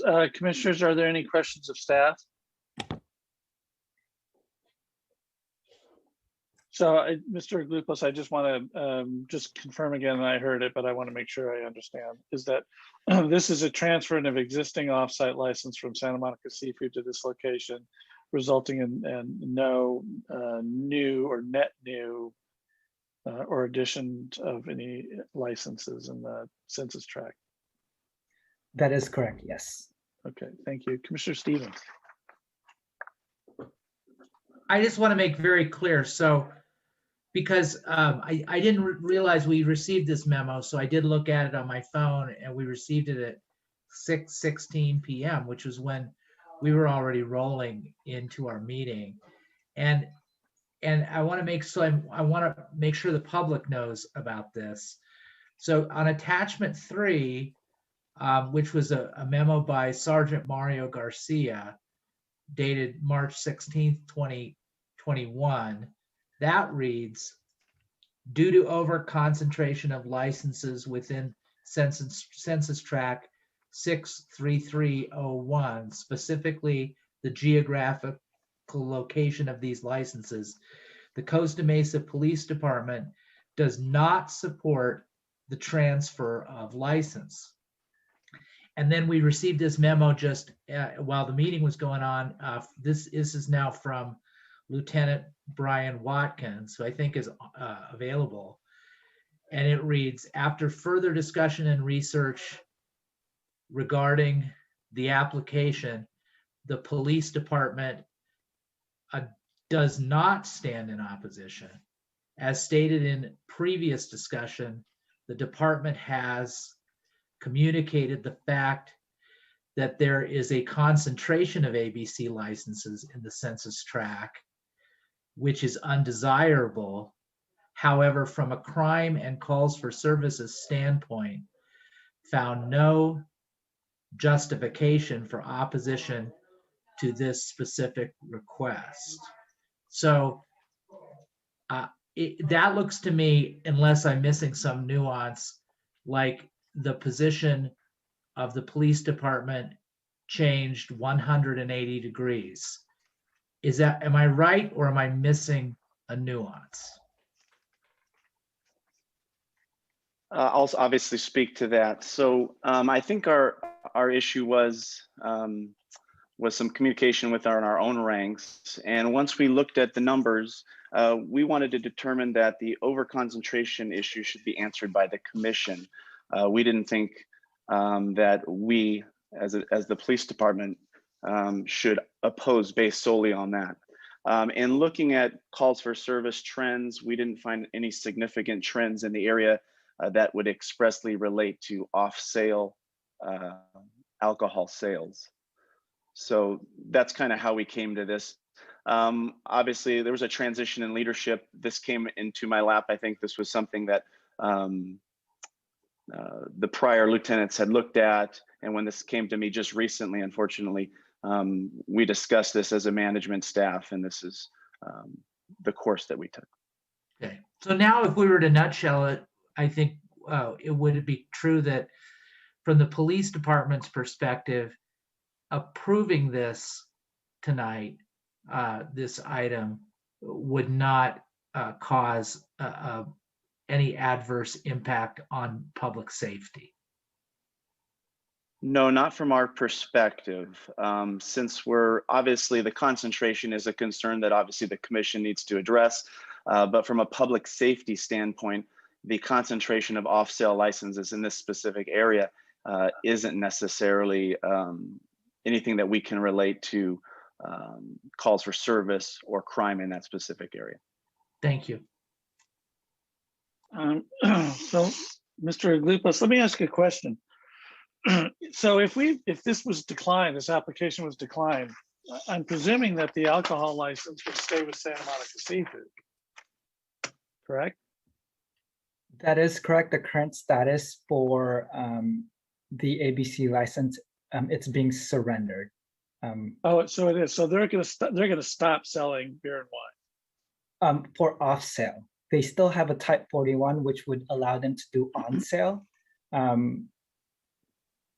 which customers can then drink on site. Okay. So this is a surrendering of a license, irregardless of what we decide tonight. That's the status currently per ABC. Okay. I guess I'm just trying to figure out if the concentration isn't going to go down, whether we say yes or no, because the license is either going to stay with Santa Monica Seafood or come over to Extra Mile. If I can clarify, a surrendered license can always be reinstated within a year, and after a year, if they pay the fees, it can still again be reinstated. But after 3 years, it would. I understand. Okay. We'll go with Commissioner Toller, then Commissioner Tourget, and then Vice Chair Colbert. Thank you, Chair. I believe I might have cut in mine somehow. I don't know how that happens. Okay, it's real quick. So just so you all understand, if you've noticed a pattern here, the guys that sit in the chairs up here speak last, and so that's why I moved. So it has nothing to do with the Vice Chair. Colbert may have had his hand up first, but he's the Vice Chair, so he goes second to last. Okay, I was just wanted to ask staff, from a public safety perspective, we've heard that an over concentration of ABC licenses is not a problem. It can't be expressly related to calls for service and crime. From a planning perspective, what's the downside of an over concentration of ABC licenses?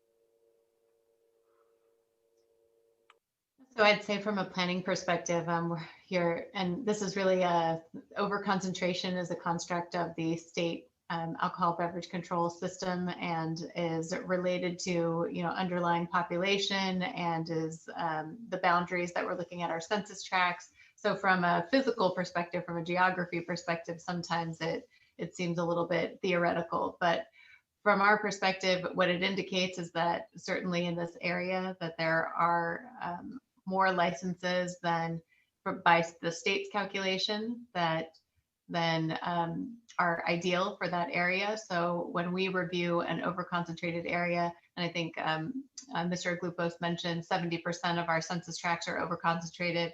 So when we look at it, we're looking at it from the perspective of, is the use appropriate? Is the overconcentration and the specific request at hand, are those two things related? So if you have an overconcentrated area and the proposal is for off sale related to a restaurant, but our concerns from a policing perspective are more related to liquor stores or convenience stores, those are the types of things that we take into consideration in making our recommendations. So in this particular case, it's unique from our perspective, only from the standpoint of this is the first time in a very long time, or certainly we couldn't find an example of one in recent history where the off-sale license was related to sort of a specialty retail associated with a restaurant. Usually when we see transfer of licenses, they're associated with grocery stores going to a mini market or something of that nature. So this was a little bit different, and that's why we didn't specifically recommend approval or denial, because we're looking for Planning Commission's guidance on that policy matter. Thank you. Commissioner Tourget? Thank you, Chair. This is was leading directly to my question. So we have a difference in the type of business that is holding this off-site sale of alcohol, of beer and wine. And so I would ask if in terms of public safety, is there a difference? Do we have data on the difference between public safety related to a liquor or convenience store as related to a restaurant or specialty retailer regardless of location? Like, do we have comparison of those two types in terms of like calls for service between those two types of businesses? Not for I don't have any statistics, especially for a specialty retail store, because I don't think that that's something that we have a lot of. If staff could correct me on that from planning. Obviously, our concerns are, the major concerns we have are the bars and restaurants and over service. So when it comes to off sale of a convenience store, we can't really, I guess, draw the link related to crimes calls for service related to off sale mini mart type stores. We don't get a lot of obviously calls for service in that area necessarily for people drinking in public and things of that area in that general location on 17th Street. So, you know, that is not a concern. Thank you. Vice Chair Colbert, it's your turn. No, no, I got it, Mr. Chairman. I was like, anybody who asked, I'll be bumped to the back. That's fine. Yeah. A quick question. Mr. Glafus, so the first time that this was issued, it came from the city of Orange, correct? That was the piece that I was trying to figure out. Like, it was a transfer into the city for the seafood market, and then the seafood market has it, and now they're surrendering the retail aspect, I guess, of it, or the off-sale aspect of it to this piece, but they'll be keeping the on-sale consumption. But the original license came from outside the city of Costa Mesa. That is correct. It was approved under the basis, as Jennifer mentioned, as a specialty. It would be an ancillary use to the restaurant. Right. And so I guess the piece that I'm trying to understand now is that if it was an ancillary use to the restaurant, is it separated between the two types now? So they would still be able to keep one portion of it, and then the other portion, are they like splitting it up? That's like, I just need that kind of clarification. Yeah, I should have clarified. Currently, Santa Monica Seafood has two types of licenses. A business can have two.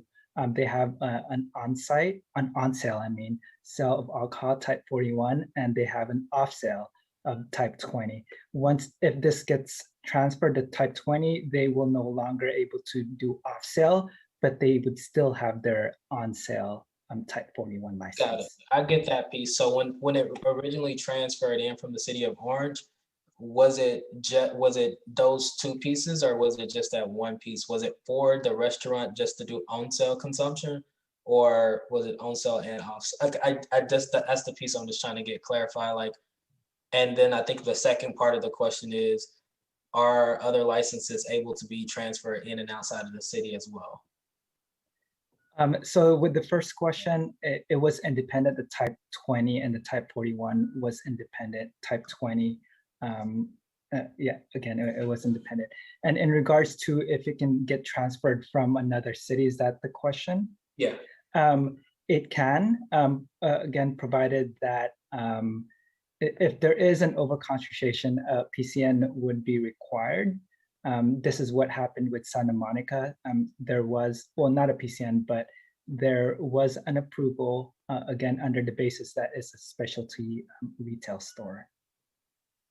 Okay. So, and just to give, again, what Jennifer has mentioned, once a site gets overconcentrated, it is really difficult to reduce the concentration. And with some of these stores within this census tract, again, either a PCN was founded or it was approved under the basis as, again, a specialty retail. Thank you, Mr. Chairman. Unmute. We do have to get to a public hearing, but we have Commissioner Zick. Go ahead, sir. Part of the reason I wanted to ask you a question was to see if this messed up the chairman's system for who he called. Yuck, yuck, yuck. So You know, the ABC has these rules, and you covered this in your presentation about concentration of census tracts. And then it seemed that on top of these rules was a trump card that a city could say, yeah, but we want it anyway. So am I correct that the only rule that applies really is whether or not we, the city, would allow more licenses in a census tract? That ABC doesn't prevent us from doing this if we want to do it. Is that correct?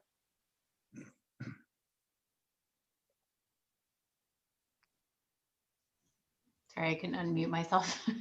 Yes, that's correct. ABC essentially looks to the city as to any recommendations for approval for these types of requests.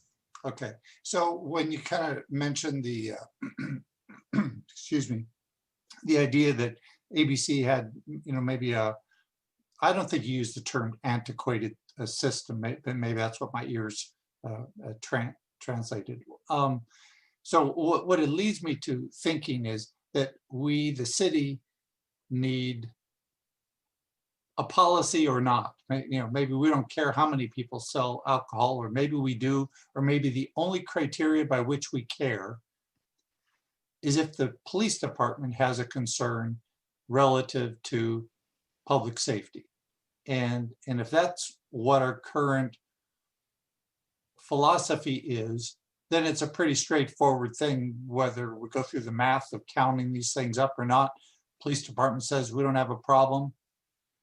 There's no problem. I recall we had another one of these license requests for a mini mart. This may have been a year and a half, 2 years ago, something like that.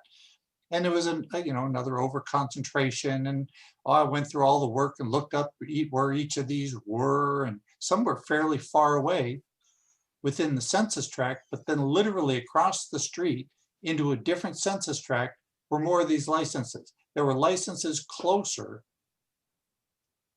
that were outside of the over-concentrated tract. I mean, so it was almost like this just made no sense at all. So am I correct that the only concern we really have in the city about this rests with the determination from the police department relative to public safety? Am I correct about that? That's the only reason we really would care? Certainly, I would say that's a big part of it, but I would also say that although overconcentration is sort of a rough measurement in many respects because of the use of census tract boundaries as opposed to geographic boundaries that might make a little bit more sense to us.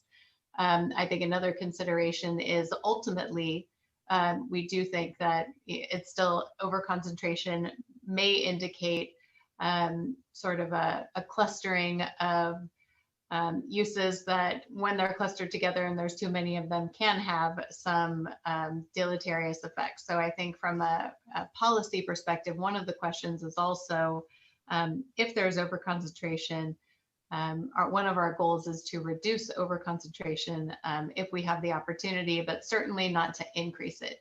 So I think some of the policy considerations are more related to the conditions of approval and under what circumstances we approve these items. And for example, there was a time where we said we're not going to approve any new ABC licenses unless it was a license transfer from within the specific census tract.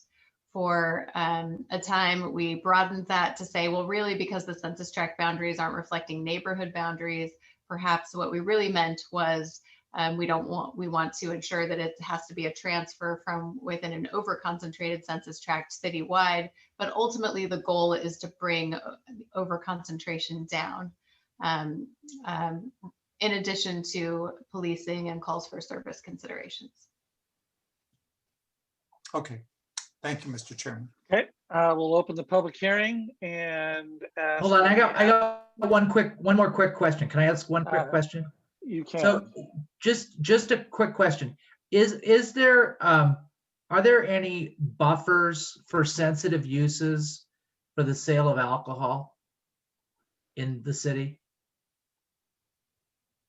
No, I don't believe so. Thank you. Or not.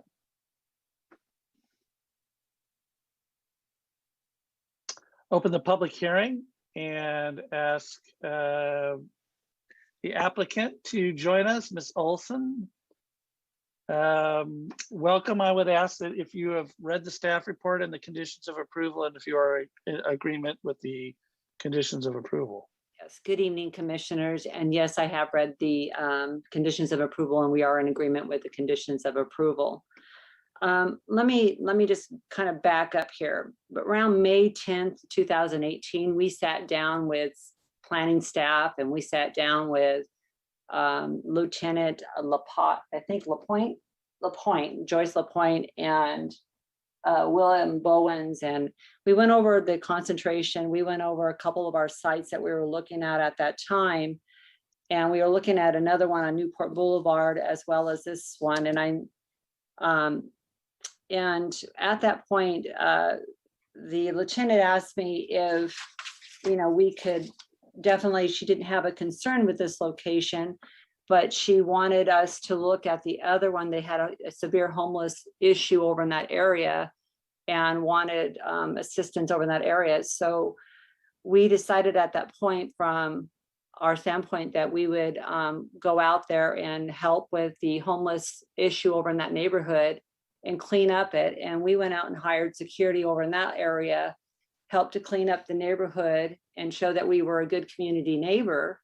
And we did that and worked with the police department hand in hand and got that area all cleaned up. And we wanted to make sure that we were doing that in good faith and then coming back to this location. That's why it's been in the works since 2018, if you can believe that or not. So we did that, and then we came back, and we were told at that time that we needed to purchase a license within the same census tract. So we did that. We purchased a license from the seafood place. It held two licenses. It held a 41 and it held a type 20. And holding a type 20, you have to have it in a separate location. You can't just have it as part of your restaurant. They don't go hand in hand like that. That's not how ABC works, because I've done this for over 25 years. There's two separate locations. You have a retail outlet that sells beer and wine, and it's to go. And it's just like auxiliary use, as we would be doing it in a market. And they take it to go with their food or whatever they're buying there, or their meats and stuff, and they would take it to go. I guess that store wasn't very profitable for them. I don't know. We've had it in escrow for 2 years now with them. So I'm sure they're probably not too happy with us because they have not got their money from us. But we did that. And then we came back around, circled back around again with staff and said, okay, we're ready to move this forward. We've taken care of the other locations. We've helped that out. We wanted to show that we meant business and we were a community partner and had a stakeholder in this community. We wanted to do that. So then we circled back around, and now we're told that, hey, you need to take a like license out. Go and find a like license. And I'm like, well, that's almost impossible to do, a like license, like a convenience store. So then we started working with Circle K, and they were not cooperative, and you could probably imagine why. And we couldn't get a hold of anybody over there, and we worked with ABC. So we went and worked with ABC to remove a license over there and started that whole process. And we have the correspondence with ABC. So that license will get removed, and that will be a net reduction over there in time. It just takes ABC some time to get it out of there. But we feel that we've done the due diligence here, and we've been a good community partner, and we're deserving of this license. As the police department stated, a lot of people change and people come in and out. So I can understand where the communication is lost. But we're feeling, that we're deserving of this right. We have a lot of security measures in place. We have over 16 cameras. We have lockable cooler doors. We have all of the security measures in place. We have an IP address where the police department can come in and look at our camera systems. So that is where we are today. And we're hoping that you guys will give us this opportunity that's deserving. And we're here to answer any questions. Okay, thank you, ma'am. Commissioners, are there any questions of the app? I don't see any, so I'll open public comment on this item. Anyone wishing to speak to this item from the public, please hit the raise hand function on your Zoom screen or press *9. Julie, do we have any public comment? It does not look like we do, Mr. Chairman. Okay, I'll close public comment. Bring the item back up to the commission. Any final questions of staff or the applicant, commissioners? Or is there a motion? If there is, let me close the public hearing. Please raise your hand if you, Commissioner Stevens. I'll make a motion. Okay, I'll close the public hearing. Thank you, sir. So I'll move that we find that the project is categorically exempt from the provisions of CEQA per CEQA guidelines, section 15303, class 1, existing facilities, and approve the request subject to the staff's recommended conditions of approval. Okay, is there a second? Who seconded? Vice Chair Colbert, thank you. Any comments on the motion? Yes. Commissioner So Stevens. I'm glad that thank you to the police department for the updated memo. I'm glad that there's no issue of public safety. I understand the point about over concentration, but I think that when you have it's one that's supposed to be in this census tract, and there are now 11. I really think that it's the idea of enforcing an over concentration on this particular applicant doesn't seem at all just, and especially when 70% of our census tracts have an over concentration. I have heard, and I don't know whether it's true or not, that there's some 300 places within which to buy alcohol in the city of Costa Mesa. So I don't think that there's any policy of the city council or the city to reduce that number necessarily. And you give a 1-for-1 transfer of the license. There's no evidence in the record that approving this would be the wafer thin mint that's going to create any type of a problem in our city. So I think it's a pretty clear decision from my perspective. Hey, thank you. So I just, every time we have one of these, it makes me revisit just how absolute, the Byzantine nature of ABC and how they go about regulating this stuff at a state level. And and the fact that they have this concept called a public convenience and necessity determination for the sale and consumption of alcohol. So I don't know why it's in any city's best interest to make it publicly convenient for people to buy and consume alcohol. I guess it is because that's the law, but necessity, I mean, that's what really gets me. So it's just, it's a strange construct to me. And I think ABC would be just as well if it went away or got re-engineered in a massive way, because it's a joke now. I mean, we've got these regulations, but you're 70% of your census tracts are over concentrated. It's like, anyway, I'll support the motion. Are there any other comments on the motion? Seeing none. Julie, could you please call a roll? Chair Jericho, Aye. Vice Chair Colbert, Aye. Commissioner Russell, Aye. Commissioner Stevens, Yes. Commissioner Toller, Aye. Commissioner Tourget, Aye. Commissioner Zick. Aye. Motion carries 7-0. Thank you very much. You guys have a nice evening. Thank you. You too. Good luck. And that decision, so no kidding. That decision will be final unless appealed to the city council within 7 days. Departmental reports tonight. Public services, any reports? Mr. Yang. Yes, thank you, Chairman Oracle. So good evening, Commissioners. The only update I'd like to share with the Commission is the homeless bridge shelter. It's nearing completion, and that the City Council is planning tomorrow a gala for the opening of the eventual opening of the bridge shelter. So that's my report for tonight. Thank you. Excellent. Thank you, Mr. Yang, very much. That is an exciting development. Development Services Report, Ms. Lee. My report this evening, Chair, is just a reminder that the City Council will be holding a study session regarding the upcoming housing element update tomorrow. So for the public, please tune in if you can, and the Commission as well. Thank you. Thank you. City Attorney report. No report, Chair. Okay. Commissioners, thank you very much. Another long meeting, but you did good work as usual. And so we'll stand to our in adjournment to our regularly scheduled meeting of April 12th. Good night, everyone. All right.